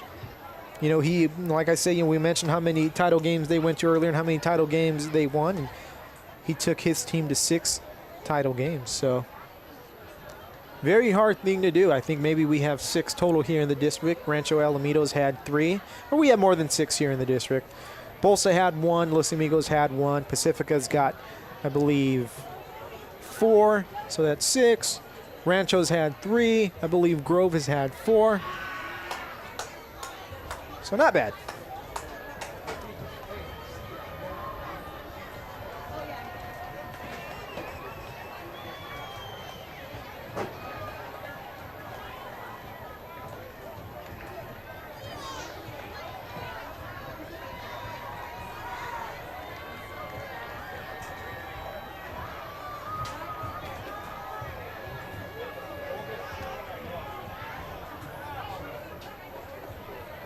So the teams are now coming back out from the locker rooms. 28 seconds showing on the clock, but as always, they're probably going to tack a few extra minutes for the students to, or for the athletes, I shall say, to warm up.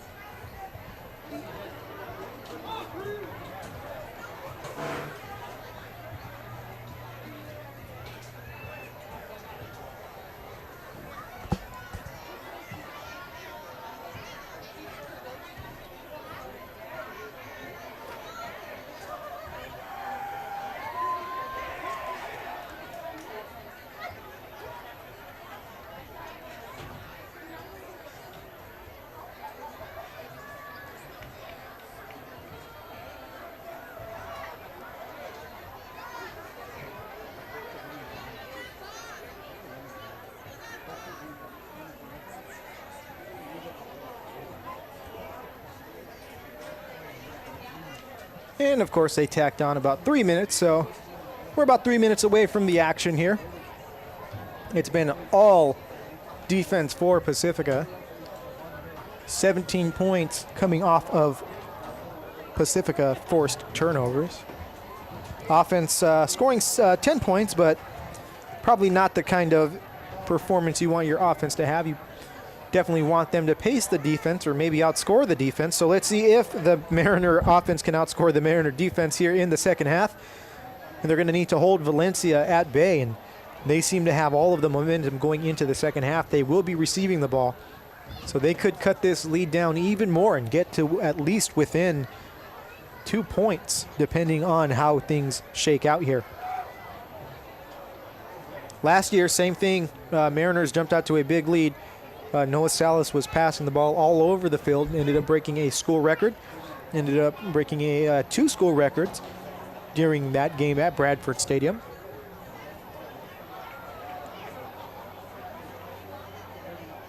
That one ended 45-42, but the Mariners jumped out to a huge lead.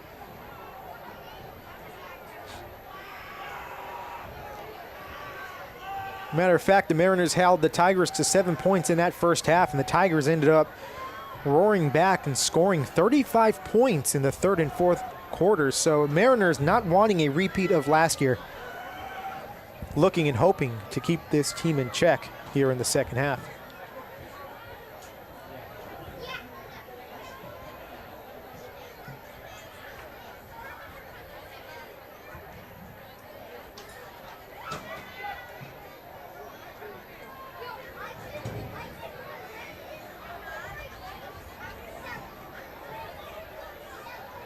And it's all about adjustments during halftime.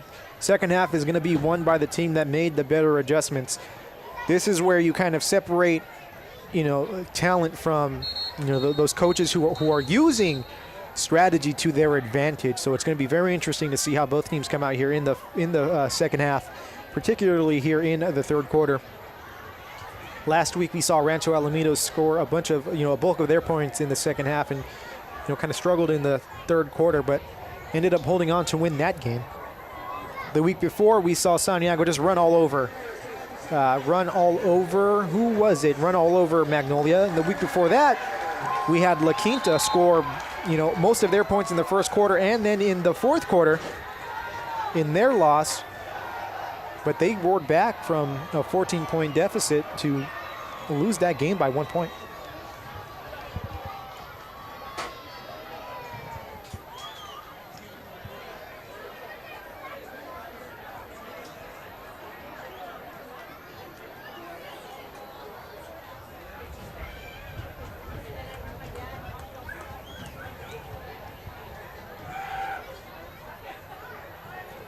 Now it says fourth quarter there on the scoreboard, but I assure you we're not going to go ahead and skip the third. I think these teams want to get a full game in.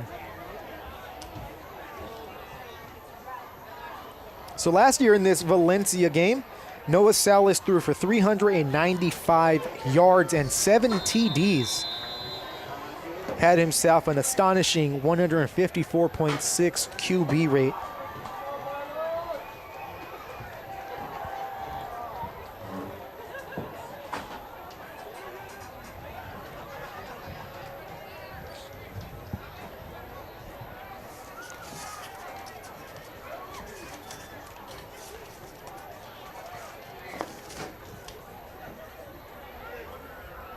Nicholas Sandoval getting ready to kick the ball off for the Tigers, and we are now starting the second half.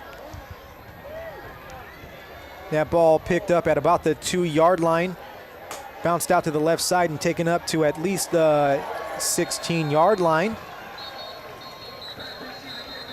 That was number 13, Ryan Anema, on the return. So Mariner is going to have a 1st and 10 from their own 18-yard line, looking to get something started here. And you know what?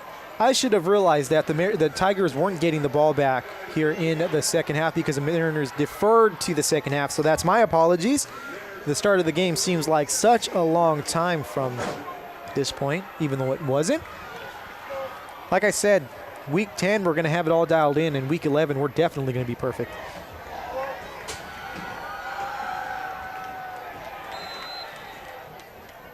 Here we go as the Mariners look to run their first play of the second half. Mariners with three wide receivers, now a man in motion. Salas takes the snap, decides to keep it himself, goes up the middle, bounces out to his left side, right side, still on his feet at the 40, at the 50, at the 45-yard line and taken down. So Salas with a nice gain on that play. I want to say, so that's what? That's 32 yards plus another 7 yards. We're going to call that a gain of 30-something or so. Adrian Hill on that touchdown-saving tackle. Salas was looking to break that one wide open. So Mariner offense coming out here strong to start the second half. Ball now on the Tiger 42-yard line. Salas getting ready to take the snap. Hands the ball off to June Ramos, who bounces out to the left and then goes up the middle for maybe a gain of about 1 or 2 yards on the play. It's going to bring up a second down for the Mariners.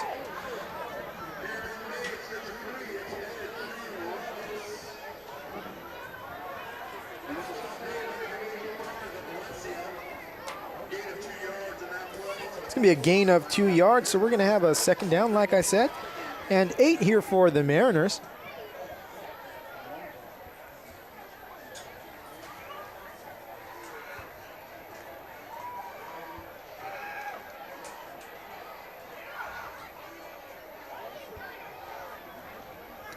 Mariners now lining up for their second down play. Salas takes the snap, rolls out to his left, lets go of that ball, and we've got a completion. That ball caught for a gain of 12 yards on the play by number 13, Ryan Anema. It's going to bring up a first down for the Mariners.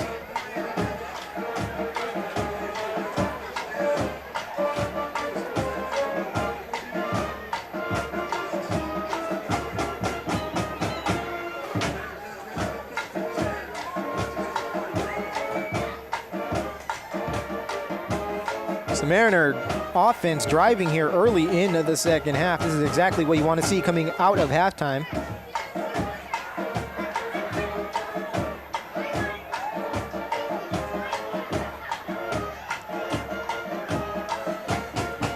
Salas takes a snap and taken down almost immediately on what looked like was going to be a designed run.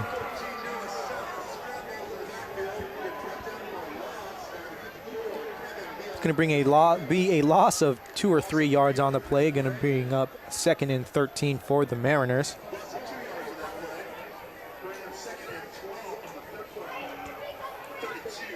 Second and 12 for the Mariners. It's a loss of 2.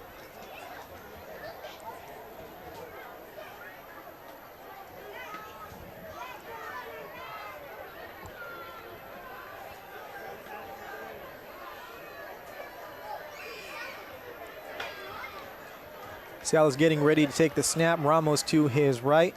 Man in motion. Salas takes the snap, drops back to pass. Has a man over the middle. That's number 7, and that's going to be complete. And that's going to be a touchdown for the Mariners.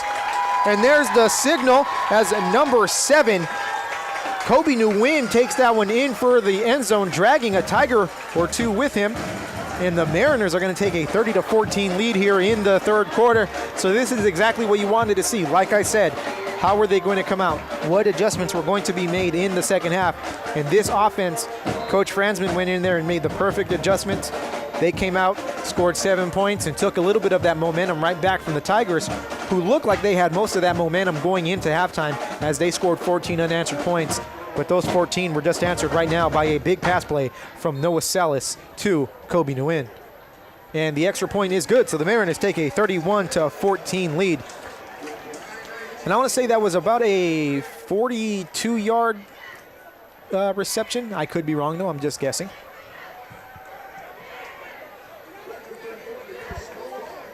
And again, the scoreboard says fourth quarter, but we are in the third. So plenty of time to play. Plenty of ball game left. And there we go. They heard me. So we are now in the third quarter. We are going back in time here at Bolsa Grande Stadium.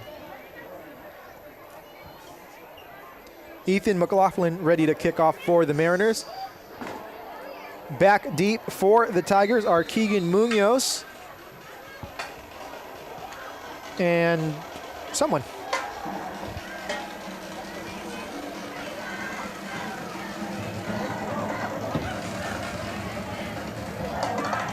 And I believe Charles Den, I'm not sure who's back there. It's hard to see.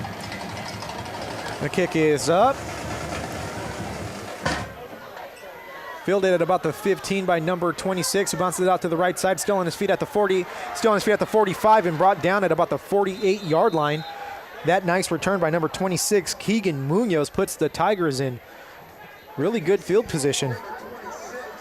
And that's Charles Denny back there with Munoz. So there we go. We'll get it right next time.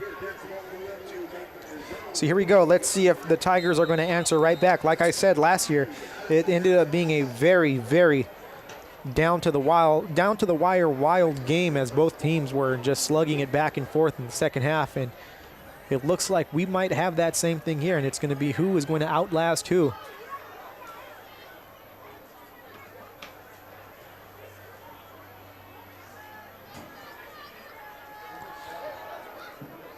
Draft hands off to Villanueva, who takes it out to the right side and gets nowhere as he's taken down by Brandon Tejeron and number 99, Scott Medina. Jacob Terry, number 21. It's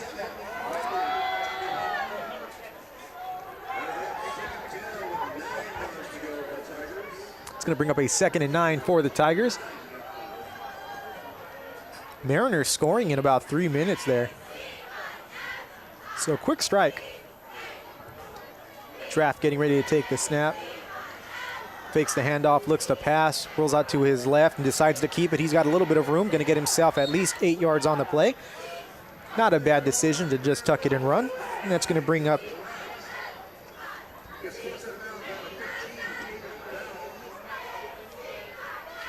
a 4th down, and I would say a manageable 3, or a 3rd down and manageable 2 for the Tigers. They are now on the right side of the 50 in Mariner territory.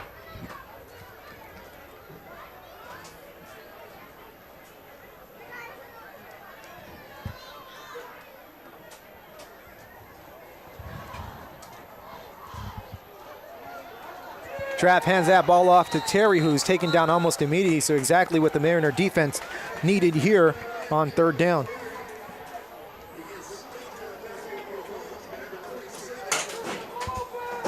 And we are now joined by a Mariner football player.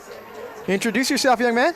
Hello, Mariners. Wait, time out. Wait. There we go. Now introduce yourself. Hello, Mariners. This is Samuel Johnson speaking. It's a pleasure to have all of you at our game today. Thank you for coming. Samuel, these people aren't here today. Oh, they aren't here today? No. Okay. Sorry, that's my first name. Yeah, we're broadcasting online, so they're like, okay.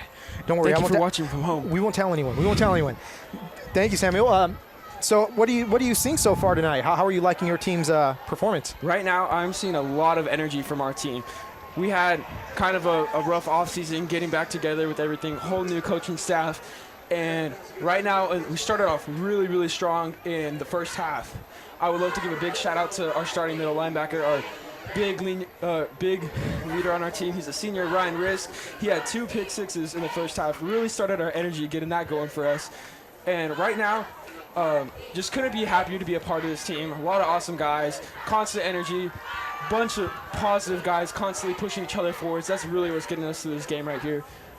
And, a very good job. Even though Valencia is driving a little bit, his draft rolls out to his right, looks to pass and decides to keep it. We've seen a lot of that, guys being covered in draft, having to take the ball himself. But, yeah, first half, beautiful defensive performance, 17 points off of 3 turnovers. And, for the offense to come out and drive right down the field and get a score, right now it's not just a battle between Valencia and Pacifica, but now it's the offense competing with the defense.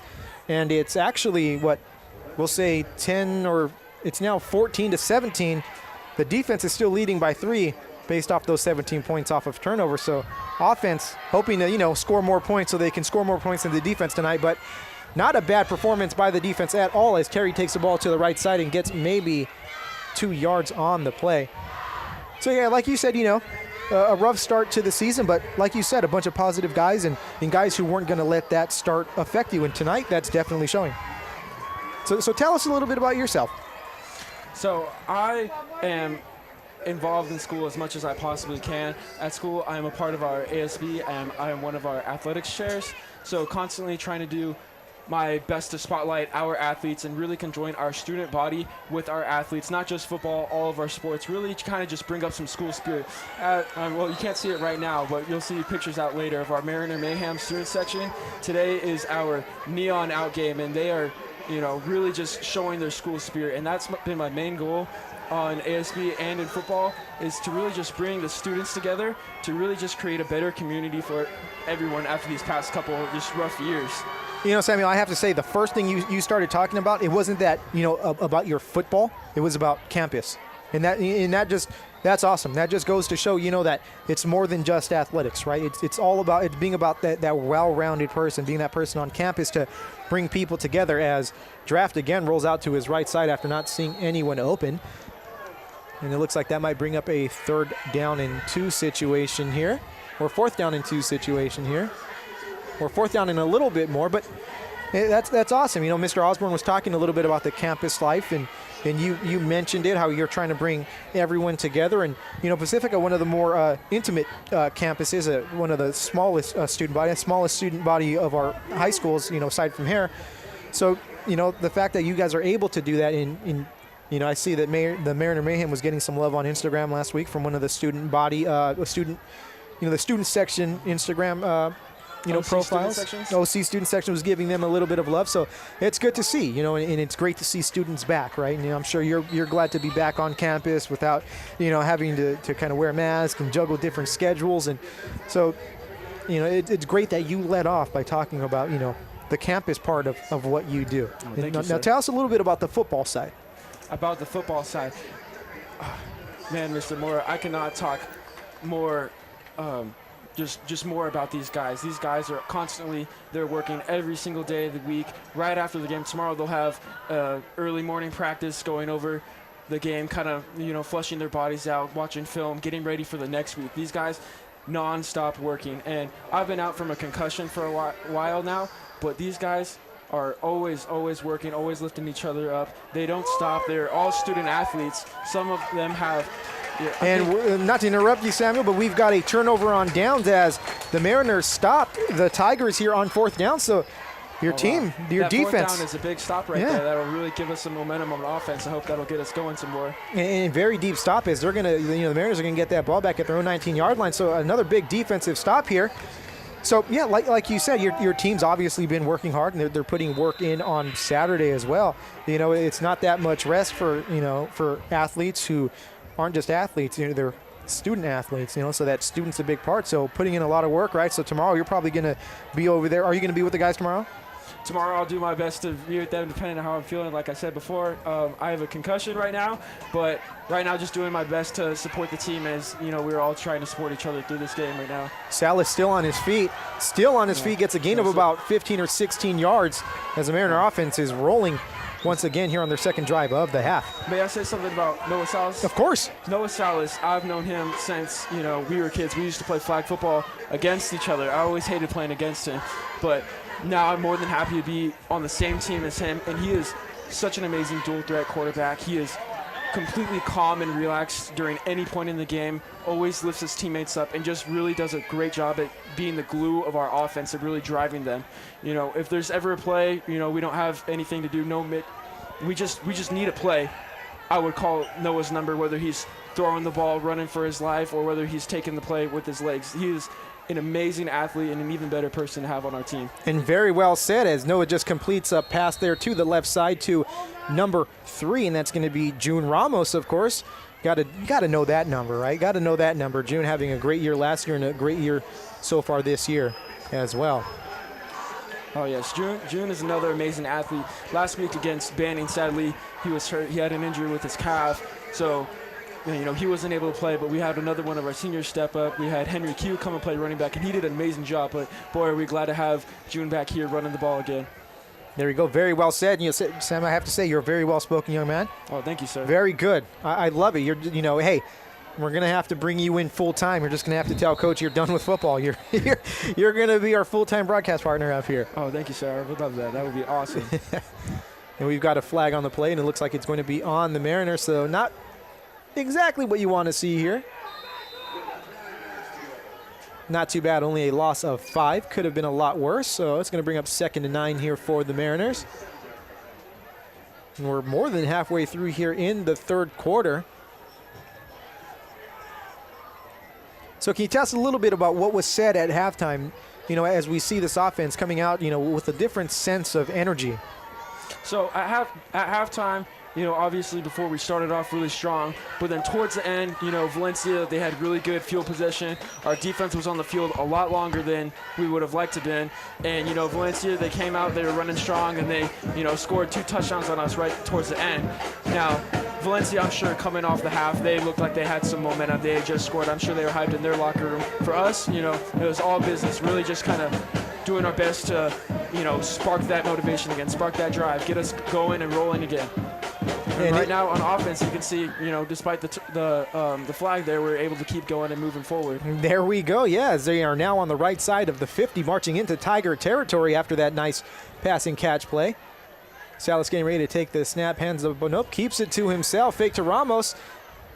Salas a little bit slippery there, and nice little step back to try and get a few extra yards. He is very slippery, the hardest guy to tackle on that field. There we go. It's going to bring up 2nd and about, we'll call it 6 yards, and they're going to call it 6 yards on the scoreboard. I always like when I'm right. It rarely happens, but when it does, I relish in that fact there. So you remember last year's game against Valencia, right? Mm-hmm. Mariners got off to a very strong start. Then that second half was kind of, back and forth. If you were out there right now and you're going in and you've got a 31-14 lead, what are you telling your teammates on the sideline that even though you have this big lead about just the potential of this team to come back? What would you be telling them? Well, right now, if I were in that huddle talking to my teammates, I would just, strictly tell them just to keep going, keep pounding the ball. We need to continue to play clean football, have no mistakes, play our own game. Don't make sure we're just talking amongst ourselves, keep lifting each other up, and really just keep moving the ball. Keep playing our same game and don't let anything else affect us. Because right now, if they keep playing the way they're doing, they're just going to keep running the ball, winding that clock down, and they're going to keep winning. There we go. It's great to have that, that athlete insight up here. Not many times do we get, someone who's on the team, obviously, because you guys are usually down there, on the sideline. But it's great to have that insight as Salas is, taken down by number 36, I believe, from Valencia, Nicholas Sandoval. And so, Noah just got right back up, right? That's a tough hit to take, but he bounces right back up. And let's see what Coach Franzman decides to call here on 4th down, as it looks like maybe the punt team will be going out onto the field. But not a bad decision when your defense is playing as well as it's playing tonight. No, not a bad decision at all. I would just go ahead and put the ball right in our defense's hands. There we go. Let them deal with it. Back to return for the Tigers, number 4, Blake Trombley, and number 23, Yobani Villanueva.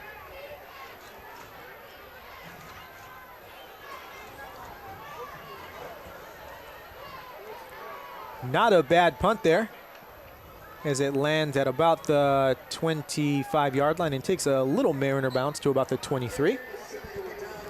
The Tigers will take over at their own 23-yard line here with 1 minute and 56 seconds left to go here in the third quarter. So, Samuel, what are you looking forward to doing, after high school? I see here you're an 11th grader. You're probably thinking about college and career choices. So, what's kind of on your, on your plan? Well, right now, what I'm focused on is just getting back on the field and playing football. I would love more than anything to, live out my childhood dreams of playing college football, and I would want to. Oh, that was a really good defense pass breakup. Very, very great defensive play over there. And no flags on the field is what we like to see, and the referees letting these teams kind of play, for this whole game pretty much. Just, probably some very obvious flags that they had to throw, but letting these, receivers and DBs play the game. Thank you, sir. but in college I would love to work to possibly get my teacher's credentials. My dream, I'm a really big history guy. I would love to, constantly be around students and teach students through history, and I would also love to be a part of a football team, a high school football team, and help coach. Well, there we go. And you can always come back here after you graduate and teach in the district. We've got a lot of homegrown teachers, and that's going to be a nice passing catch. That's a draft-to-draft connection there, and Draft was getting taken down and scooped up from the ground was that pass. That's going to be a first down for the Tigers, who are just kind of scraping by here and, getting some plays when they need them. So, yeah, that's good. It's good that you have a plan. You're in 11th grade. It's about that time you start thinking about college. And, hey, the world always needs teachers, and you can bring those experiences that you had not only on the field but in the classroom around campus and, lead that next generation. So that's very good. Oh, thank you, sir. Of course. Here we go. Draft takes a snap, looks to his right, passes to the middle, and that's going to be overthrown. And that's a big body that Danny Vasquez just ran into. Joel Agueda is 230 pounds. That's a brick wall. That's a brick wall that he ran into. And he pretty much bounced off, but hey, he bounced right back up, and that's an incomplete pass. And it brings up a second down.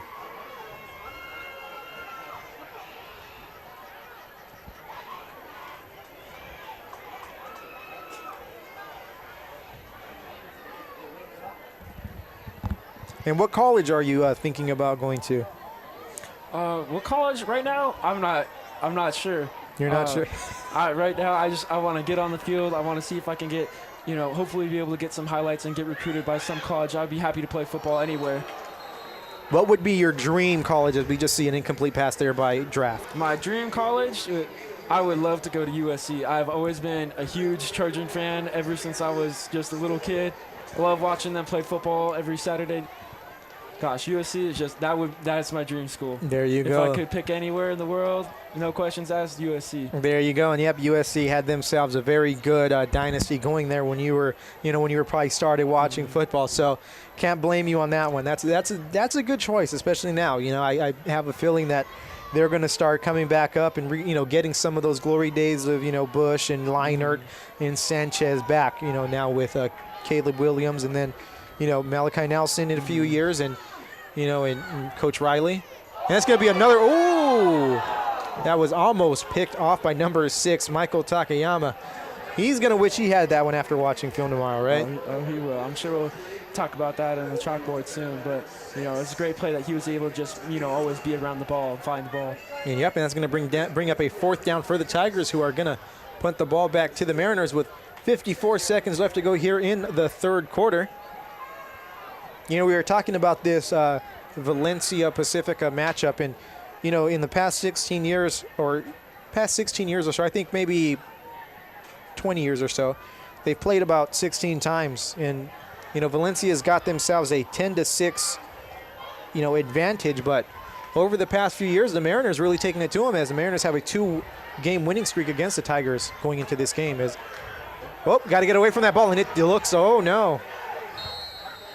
That was very close to touching him.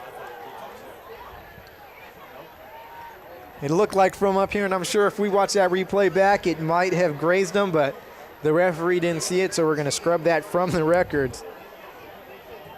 So, yeah, last year, 45-42 win, and the year before, 36-13, but,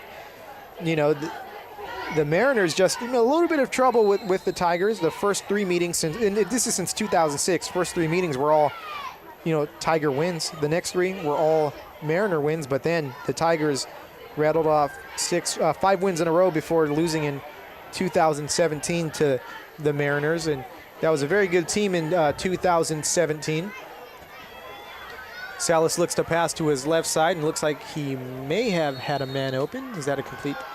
That's going to be complete to number 7, Kobe Nguyen, who's had a few catches and balls thrown his way tonight.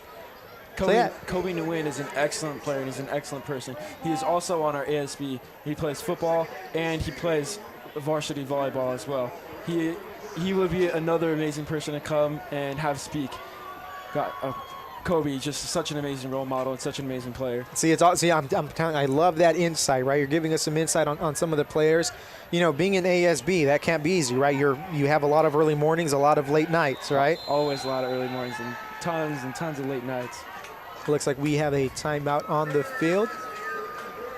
When I see end of the third quarter, so we've got the fourth quarter coming up. 12 minutes separate the Mariners from a victory here at Bolsa Grande Stadium. We've got Samuel Johnson here with us, who's giving us some great insight on the Mariners. A very bright young man, very well spoken. Appreciate having you up here. You're making my job easier.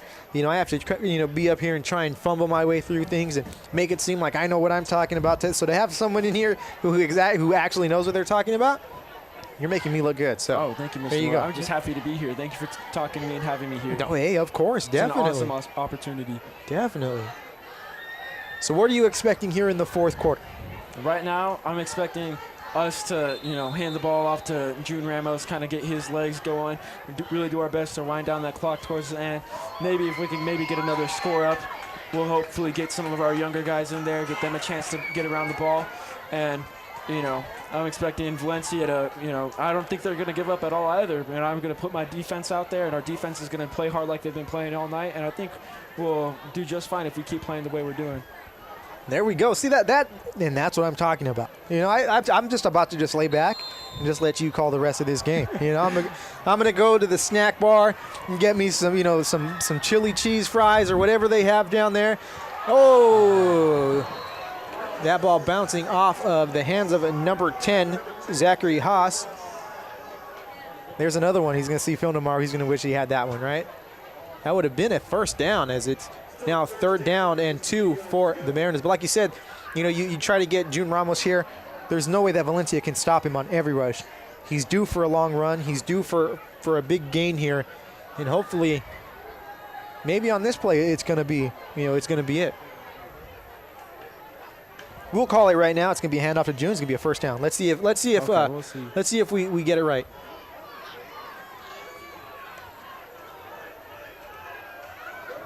First down. There we go. June Ramos up the sideline. There we go. June Ramos with a gain of about 11 yards. Now I'm going to say this. Last week, calling the Rancho Ocean View game, I said, if Rancho gets an interception here, this game's over. Guess what happens on the next play? Rancho got the interception? He dropped it. Oh, he dropped it. He took it low and dropped it, but man, I didn't see him drop it. So I'm in here, I'm jumping around, I'm going crazy. I'm like, they did it. And then I'm like, oh, never mind. Ocean View still has the ball. So, sometimes those, you call them out and you get lucky. And then sometimes you get lucky and then it's not really luck. So this one we got it. As Salas looks to pass. Quick dump off again. Haas gets it this time and he's still on his feet and gets a first down. And taken down at about the Tiger 46-yard line. So Mariner offense in business right now. Haas has really stepped up a lot. The position he's playing right now, the fullback position, is what I usually played before I got hurt. He's a receiver. He's a great kid. He's really been doing his best, trying to pick up the position and blocking and catching, running routes in the flats, and he's been doing an amazing job. And like you said, that's filling in, right? And that's a big part of being here on the sideline. Even though you're on the sideline, you have to stay ready. You never know when your time's going to come, when your number's going to be called. And he's doing a very good job here tonight, especially on that last play, picking up the first down for the Mariners. Oh, Salas looks like he got himself some free yards there. Let's see what the call is. There we go, right? Got him off sides there.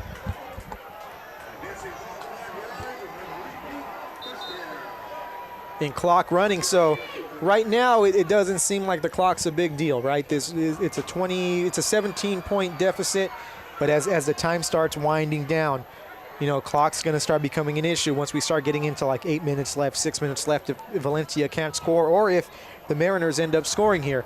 So clock not an issue now, but it's going to start getting there. Salas drops back to pass, decides to keep it. Nope, still looking to pass. Nope, he's going to keep it. Nope, he passes, and he's got a man wide open. When we got flags on the play deep. So let's see. That pass was completed to number 81, Caden Jimenez, but let's see what the call is on the field, and let's hope it's a holding on Valencia or a pass interference.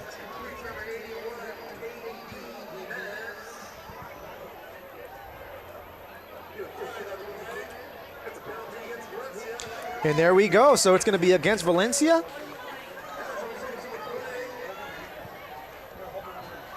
You know, again, Noah Salas, such a special player. He's, you know, steps up in the pocket's starting to collapse. He rolls out. You know, the whole defense starts coming up to pursue him. They think he's going to run. And just when you think you have him, he throws it right over your head and drops a dive right over on the sideline to Caden Jimenez. And, you know, that's what's great about being a dual threat, right? They have to account for both, so they have to respect both. And in that situation, it left, you know, Jimenez open a little bit, and Salas was able to get him that ball. And even with that penalty, Mariners are definitely here in business. And Salas, using his feet, a beautiful block there by Ramos. You know, that could have been a lot worse, but we've got a flag on the play. And usually when it's back here, and usually when the quarterback's roaming around for that long, it might be a holding.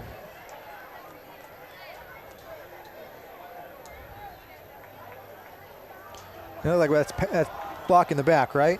Be block in the back against the Mariners. For those big guys, I give them such credit, them right there. And, you know, in this situation, I wouldn't call it a bad penalty, right?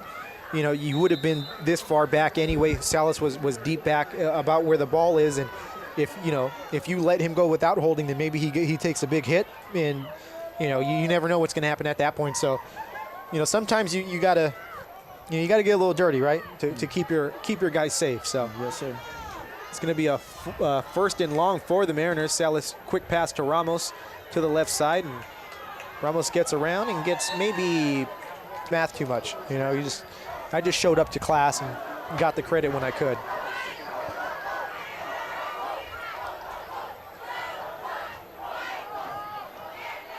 Actually, they didn't give him 10 yards. So, see, that wasn't me. That's definitely not 2nd and 10. I don't know math a lot, but I definitely know that's not 2nd and 10. That's 2nd and 20. That's a 6-yard gain. Salas drops back to pass, feels the pressure, lets that ball go to, off the hands of Kobe Nguyen. It's going to bring up 3rd and 20, or is it going to bring up 4th down? Was that third? That's 3rd and 20. 3rd and 20. Yeah. But, you know, you're here, it's probably 4 downs, right? Four down territory in this part of the field. Yeah. You know, hopefully we'll be able to pick up something short here, and then I'd give it another shot over there. Oh, yeah, definitely. Why not? You know, you especially if you can get the ball to the 20, you know, to the 15-yard line. You take a shot at the end zone if you can. If you don't get it, then, you know, again, your defense is playing lights out here in the second half. So far holding the Tigers to 0 points, so you definitely put it in their hands at that point. Salas getting ready to take the snap. Drops back to pass. Gets hit as he throws, and Caden Jimenez tried to make a play on that one, but just not enough power on that ball after Salas takes a hit as he's throwing the ball. But bounces back. And it looks like the Mariners are going to be punting the ball here. Not a bad decision. Try and pin them deep.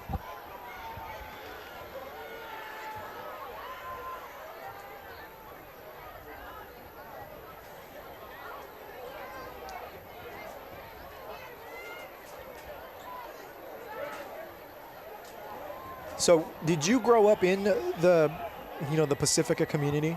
Oh, yes, sir. I grew up here in the Pacifica community. I've been playing football since I could play football, as long as I could remember.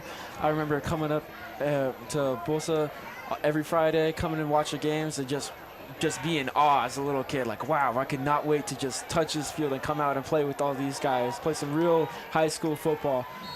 Now, what players did you look up to that played for Pacifica as you were growing up? Wow, there were several players. One big player, Isaac Togia. I would say he's probably one of our best Pacifica players that has ever touched this campus. One of my close friends, Wallace Philemon, it's his cousin, so I've got to meet him a couple different times. He's an exceptional person and just an even better player. And wow, he was just like a walking highlight reel every other play. Isaac Tokia, making tackles in the secondary, in the backfield, interceptions. all over the field. Sometimes he'd even run the ball. I think he was more of a defensive player. He currently goes to San Jose State where he plays linebacker, and he's just, I think he was a big role model for me when I was younger, when I was coming and watching these games. That's not a bad player to look up to at all. I remember Isaac very well. Isaac, a very big goofball. Oh, very great kid, very awesome, very friendly, comes from a great family. His dad, a football legend in his own right. His older brother, also a great football player as well. And not a bad person to look up to, definitely. Isaac Togia. I was his equipment manager back when he played here at Pacifica, so I definitely know him very well. He gave me some headaches at times, just because he's a little prankster. But, great guy. Definitely someone great to look up to. And, he was a part of some great Pacifica Mariner football teams, definitely. As we had an incomplete pass there by the Tigers, which is going to bring up 3rd and 10. So very quickly now, Tigers facing a 3rd and 10. 9 minutes left to go here in the 4th quarter.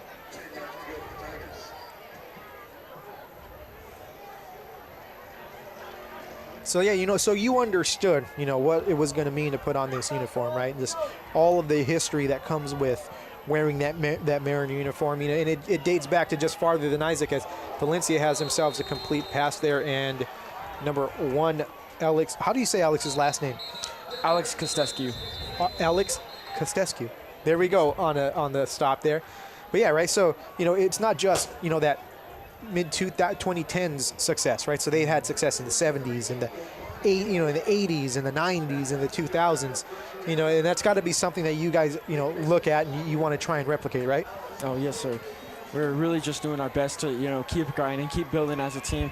Like I said, this, coming back from COVID this past couple years have been kind of difficult for us. But the bond that all these boys out here on this team have is just incredible. I wouldn't trade it for anything.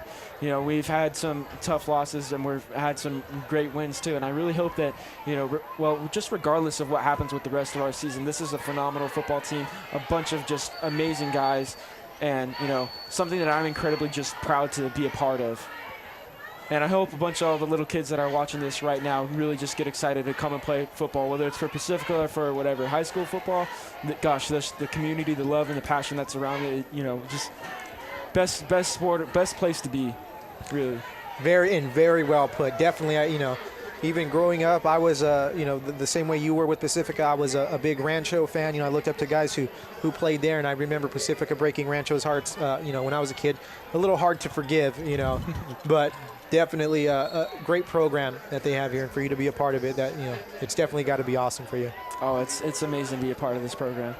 Valencia offense now driving a little bit here in the 3rd quarter, but you kind of hope, if you're on the Valencia side, you hope to score quick here, because we're now nearing the that time and point in the 4th quarter where you're going to really have to start taking some shots at the end zone and trying to make big plays happen here, especially with the 17-point deficit. But the Mariners would be glad for them to take their time.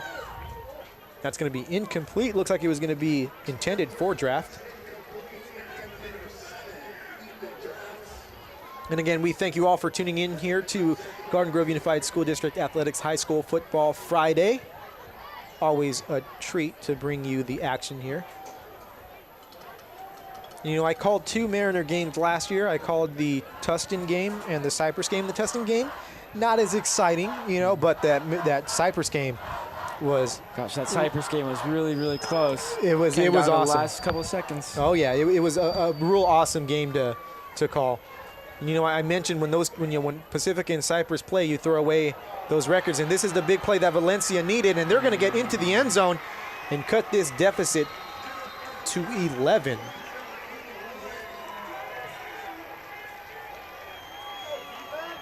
So now it gets a little tricky, right? Valencia hoping to now, be down by 10. Still a lot of football to be played. Let's see how this Mariner offense is going to respond here.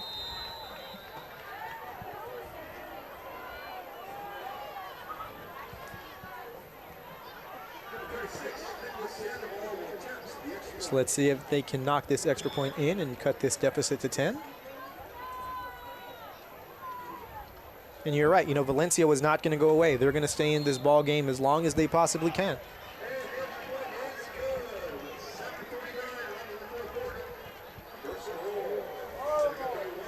Now we have a 31-21 Pacifica lead.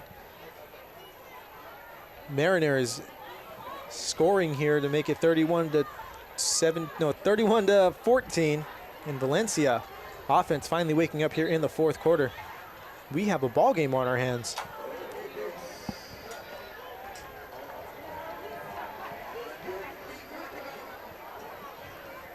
You know, being up here, I get to see a lot of times when teams go to the wrong side for the kickoff return. And I'm on kickoff and kickoff return. I feel like I do that at least a couple times a game.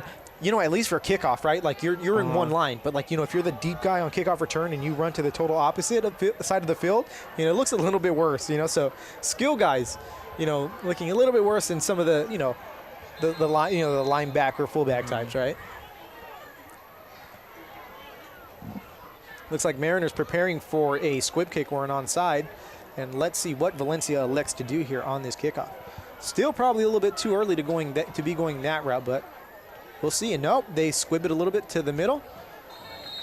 And the Mariners will pick that ball up. So here we go. Let's see how the Mariners answer to that Valencia touchdown.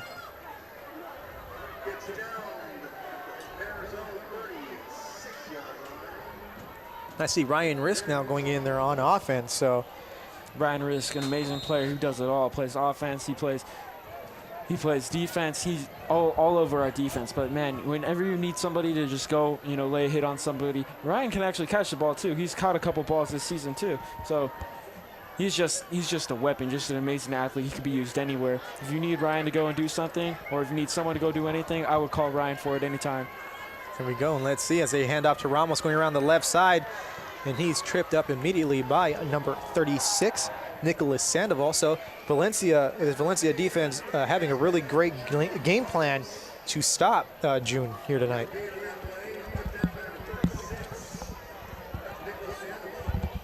What they're really doing is challenging, you know, Coach Fransman to use Noah to really beat them. And you know, hey, Noah beat them last year. You know, so far he's doing it tonight. So let's see if he can, you know, pad this lead here, as we have 7 minutes and 14 seconds on the clock, and it is running here in the fourth quarter. Mariners holding on to a 31-21 lead.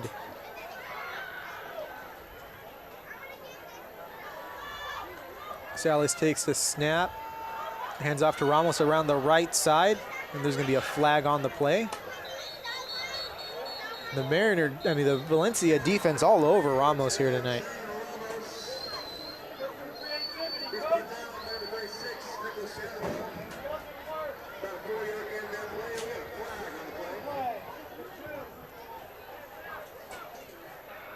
So let's see what looks like the penalty might be on the Mariners. Holding on the Mariners, so that's not going to be good, as they're going to march back.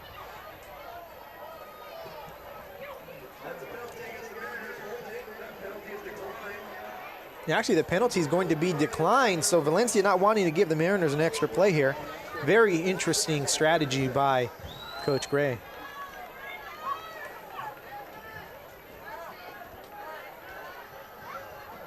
And actually very smart strategy, because an extra play would have meant at least 30 more seconds run off of this clock. So now Valencia really playing the time management game and doing a good job of it so far here. Salas drops back to pass, looks to throw over the middle and over the leaping Caden Jimenez, so that's going to stop the clock and bring up a fourth down. So we definitely have a ball game here on our hands in the fourth quarter. 6 minutes and 48 seconds left to go. Mariners not running that much time off of the clock, and hopefully not leaving too much time for the Tigers to really get back into this game. But you've all been in this position before. Last year against Valencia, very big lead, and ended up escaping, you know, Bradford Stadium with a 3-point win. Hey, it could be the same exact thing tonight, but you know, a victory is a victory no matter what. And I think some of the tighter victories kind of bring out more character in a team. So, yes, sir. It's going to be. There's still a lot of football left to play. There's 6 minutes and 41 seconds on the clock. That punt went for about 22 yards. So Valencia getting the ball at their own 38-yard line with 6:41 left to go here in the fourth quarter.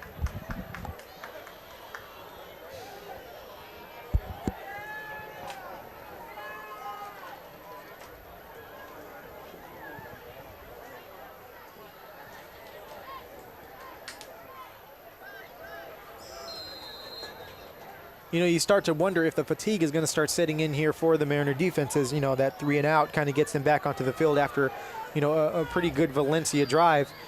And it's going to be, on these linemen to get some pressure. And wow, what a beautiful passing catch by Dylan Draft to Blake Trombley. A diving Blake Trombley to get that ball, and the Tigers are moving the chains right on first down. And they're running a hurry-up offense, so getting back to the line really quick, not letting the Mariner defense rest up. Draft again to the left side, and they're going to say that ball hit the ground incomplete, intended for Sean Pearson.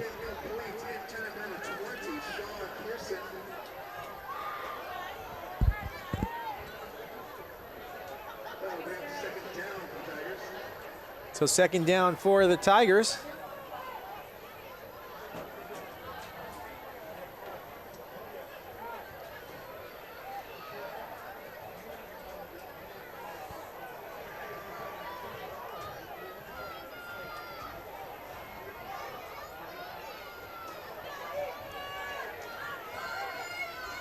Draft takes the snap, drops back to pass, looks to his left, lets the ball go, and we're going to have a pass interference. That one's not a hard one to call there.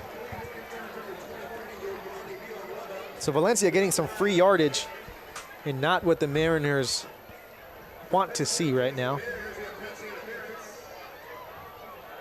It's going to be a first down for the Tigers as they're going to get that ball all the way up to the Mariner, looks like 26, 27-yard line or so. Actually, no. Back at the 34, 33. You know what else I like to see? Not only the teams getting confused, but the chain gang. The chain gang gets confused so many times in these games. The chain gang's not even there. Chain gang's not there, but we have a penalty. I don't know who's offsides, the chain gang or the offense. We'll call it on the chain gang too, right? Anyway, Valencia, trying to rush it a little bit and rushed a little bit too much. And they're going to step back 5 yards, and now the chain gang, which got into the right position, is now going to get even more confused, and they're not going to know where to go.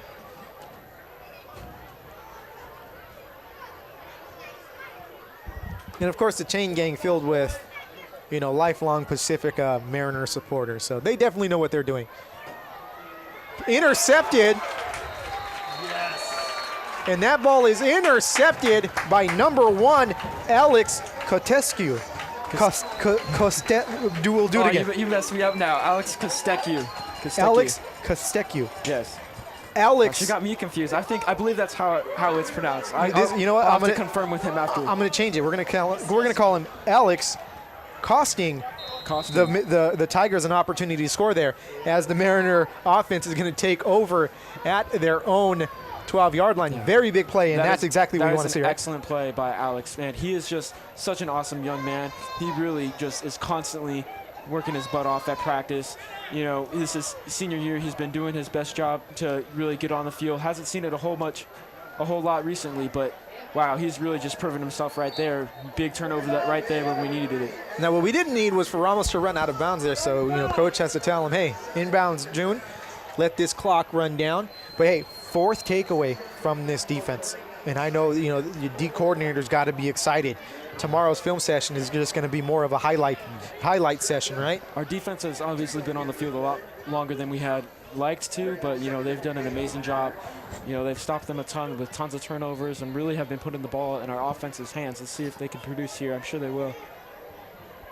And definitely, like I said, the defense is actually leading the offense right now, 17-14. So let's see if the offense can take the lead here. No surprise handoff to Ramos over to the right side.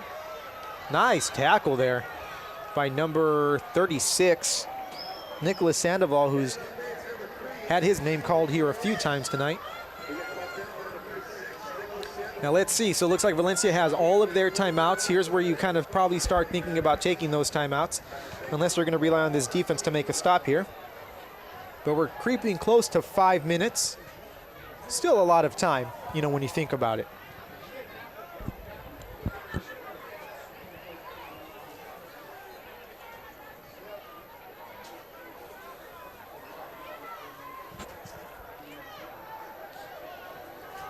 So let's see what the Mariners draw up here on this 3rd and 5. Salas takes the snap, drops back to pass, has a man over the middle, and that's going to be caught, and that's going to be a first down. Wow. Caden Jimenez right over the middle with an amazing catch right there. That really was a clutch catch for us. That'll move the chains, get us going, really get some momentum going for our offense as we hopefully start to close out this game, get the clock rolling just a little bit faster. And you know what? Beautiful play call, right? Amazing play call. Most coaches would have said, hey, let's keep it on the ground. Let's try and run the ball a little bit. Coach Franzman getting a little bit daring to, has some trust in his quarterback, in his receivers, and it paid off big time on that pass and catch. Mariners now 1st and 10 with the ball at the 32-yard line, going the right way here into the fourth quarter. 4 minutes with the clock, 4 minutes and 26 seconds left, and the clock's running. Handoff, nope. Keeper by Salas, who's going to go around the left side, still on his feet. He's going to have himself another first down. It's the Mariners marching the ball downfield now with the first down at their own 46-yard line as the clock is still running. Such a hard play to defend against. You got one person on two such amazing athletes. It's kind of hard to decide who you're going to go with, really. You hand the ball to June, he gets upfield, Noah fakes it, he pulls it, he also gets upfield. Really just such an amazing play by Coach Franzman there. I know how this defense is feeling. When I go to McDonald's, I don't know if I'm going to go for the Big Mac, if I'm going to go for the double quarter pounder. So you got to make your decision, right? It's a hard decision. There you go. There you go. And in that one, the Tigers made the decision to go after Ramos. Salas takes it up, gets himself a first down, and the Mariner offense is still in business. 3 minutes left to go here. Valencia not electing to use any of their timeouts. We're going to see if that's going to hurt them later as Ramos takes the ball. And I imagine they'll call one here. So now we're going to see a little bit of the timeouts being called in. Let's see what Coach Franzman has drawn up here for this 2nd down and 13.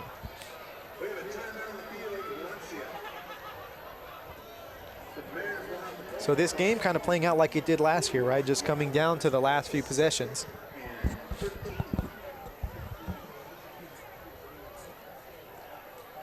And again, I want to give a shout out to my public information office field reps here. Caitlin, what school do you go to? Oh, you go to Pacifica. And we have Ben from La Quinta doing a fantastic. She's first night on graphics, and she already knows now when the flag is thrown. She hits the flag button and is taking care of business. So I thank both of them for joining me here tonight. We've got Samuel Johnson in here doing a great job on the headset, and just all around great night here so far for the Mariners. Hopefully they can keep it up and we can escape this with a victory.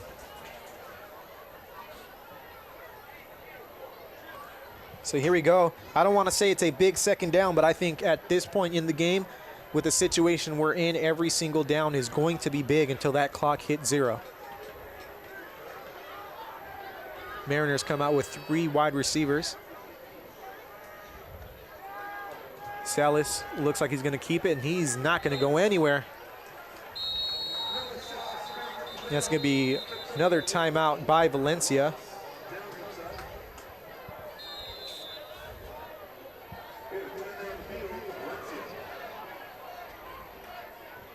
So what play call was there? Don't tell us the name, but what was that designed to do, if you could tell us?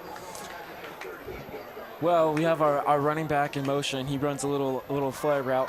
Now, our running backs, obviously, it's a shorter route. Our running backs, so talented. I think that was sometimes we put June Ramos and Danny Vasquez both there. I think that was June there. But because he's such a talented running back, the linebackers and the defense has to respect that. Now, I think that the reasoning behind that was to get the outside linebacker to move. Maybe they're going to throw something behind it, but bad snap. Noah tried to see if he could pick it up, just do anything with it. Rush it by Valencia was really good there, but just glad that he was able to fall on the ball. Maybe we can make something happen here on 3rd and long. There we go. So 3rd and long coming up for the Mariners. 16 yards to go to get that first down. Clock stopped at 3 minutes and 18 seconds left to go here in the fourth quarter. Valencia down by 10 and trying to get back into this game. Salas takes the snap, looks to pass, lets the ball go, and let's see, and that's a complete pass to number 7, Kobe Nguyen, who's been having himself a night. So here we go. Let's see, the Mariners look like they're getting the punt team out there. Again, not a bad decision. You put the game in your defense's hands and let them come up with a stop like they have been so many times here tonight. Well, right now we have, just under 3 minutes on the clock. You know, it's 10-point difference. I'm going to put the ball in my defense's hands every time. You know, right now, Valencia, they got a great team. I'll give it to them. I have a lot of respect for them. They constantly fight until the very end. Every year we play them. But right now, they're going to be fighting against the clock here. Right? Yeah, not only the Mariners, but it's the clock they're fighting against with this 10-point deficit.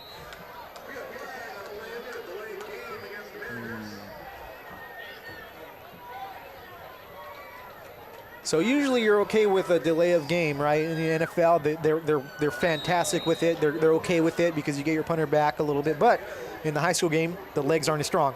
So you want to be as close to the end zone as you can to get that ball pinned back. And now Valencia getting 5 more yards. So depending on how this punt is, they might be in business with good field position.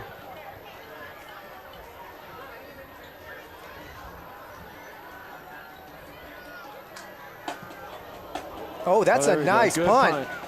Oh, that's a beautiful punt, and that's going to roll back all the way back to the 5-yard. No, all the way back and still rolling to the 2-yard line. Oh, hey! Now that's not what you want to see. As we have flags on the play.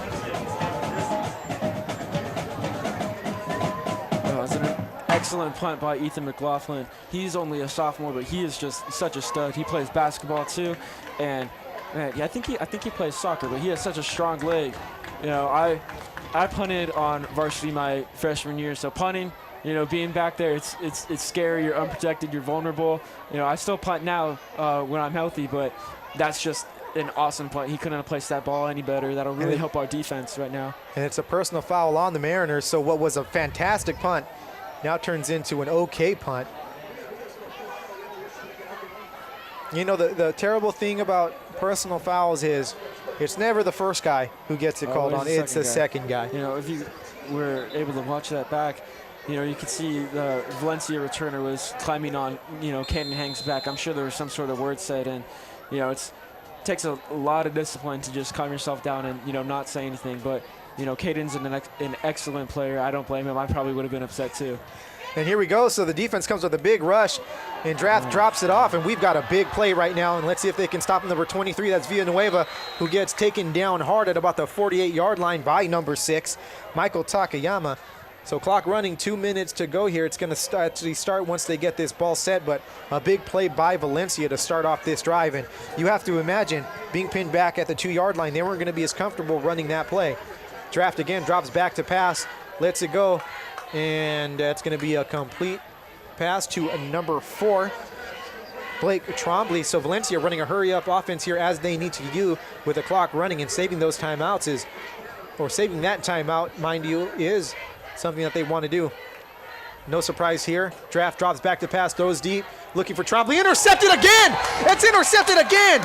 Mariners have the ball again. That's the second interception on this quarter. Back-to-back drives for Valencia and an interception. That's the 5th takeaway for the Mariners. When it's all said and done and this game is wrapped up in just a few, that's going to be the story of the game, right? That is going to be the story of the defense. 5 takeaways. Now that's another very young player. He's only a sophomore. That is... wait, is that? I'm trying to read the number. What is the number? I couldn't even see. I think that's Armando Torres. Yes, I believe. Yeah, that's Armando Torres. He's a young player. He's amazing, though. Gosh, he tries so hard. He's constantly working hard, always pushing his peers. And, you know, man, that is just an amazing play. To be that young and make a play like that in this big of a game, wow, he's got to feel just so happy for himself right now, just as the whole team is. As you can see them celebrating with him, clapping it up for him. And That's so it looks awesome like it looks like Valencia has no timeouts here. So, you know, Mariners in victory formation, and it looks like we're going to be able to run this clock down all the way to zeros. You know what, Samuel? I want to let you get down there with your team to celebrate. I want to thank you for joining me tonight. You did a fantastic job. I wish you best of luck. Hopefully you're back next week. And who do you guys play next week? Cyprus next week. Cyprus is big game next week. I definitely hope you're back next week. They're definitely going to need you. Cyprus, undefeated. Very good team, but records get thrown out in league, right? Oh, yes, sir. There we go. You go celebrate with your team. It was a good victory. Thank you for joining me. Mr. Bertueño, thank you, sir, for bringing him up here. I appreciate it. You guys have a good one. Thank you, Mr. Moore. Of course, you got it. So the Mariners here coming up with their 4th interception on the night, 5th turnover in total, and that one's going to be the one that seals the deal. And it looks like Valencia did have one timeout left and they took it, but with 46 seconds left to go, it's 2 snaps, and this ball game's over. So Mariners, fantastic win here tonight in just, in awesome fashion. Now without a little bit of drama, but you know what? Sometimes, you get some good games. This is a second good game that we've had here, on Garden Grove Unified School District High School Football Friday. And speaking of games, let's go ahead and break the news about next week. Next week, we've got you 2 games. That's right, we're going to bring you 2. Not technically a doubleheader, but a doubleheader in my mind. We've got Loera taking on Los Amigos in Garden Grove League action on a Thursday, and on Friday, we're going to give Garden Grove the stream that they should have had 2 or 3 weeks ago when our Wi-Fi went down. They're taking on John Glenn in a non-league matchup before they get their league slate started. So tune in next Thursday, October 6th, and next Friday, October 7th. Pre-game show, as always, starts at 6:45. But it's not over here, as we still have 2 snaps, what we call formalities here. Just got to get it on record. Now we've got 38 seconds left to go. Mariners are going to get a victory here, their 3rd victory in a row against the Valencia Tigers. This one a 31-21 victory. The Mariners scoring 24 unanswered points. The Tigers coming back to score 14. Beautiful game. I want to thank you all for tuning in. Make sure you tune in next week. Share this link with your friends, with your family. If you know a Pacifica player, share this link so they can relive this victory for as long as it's on YouTube. Until next time, for my intern Caitlin,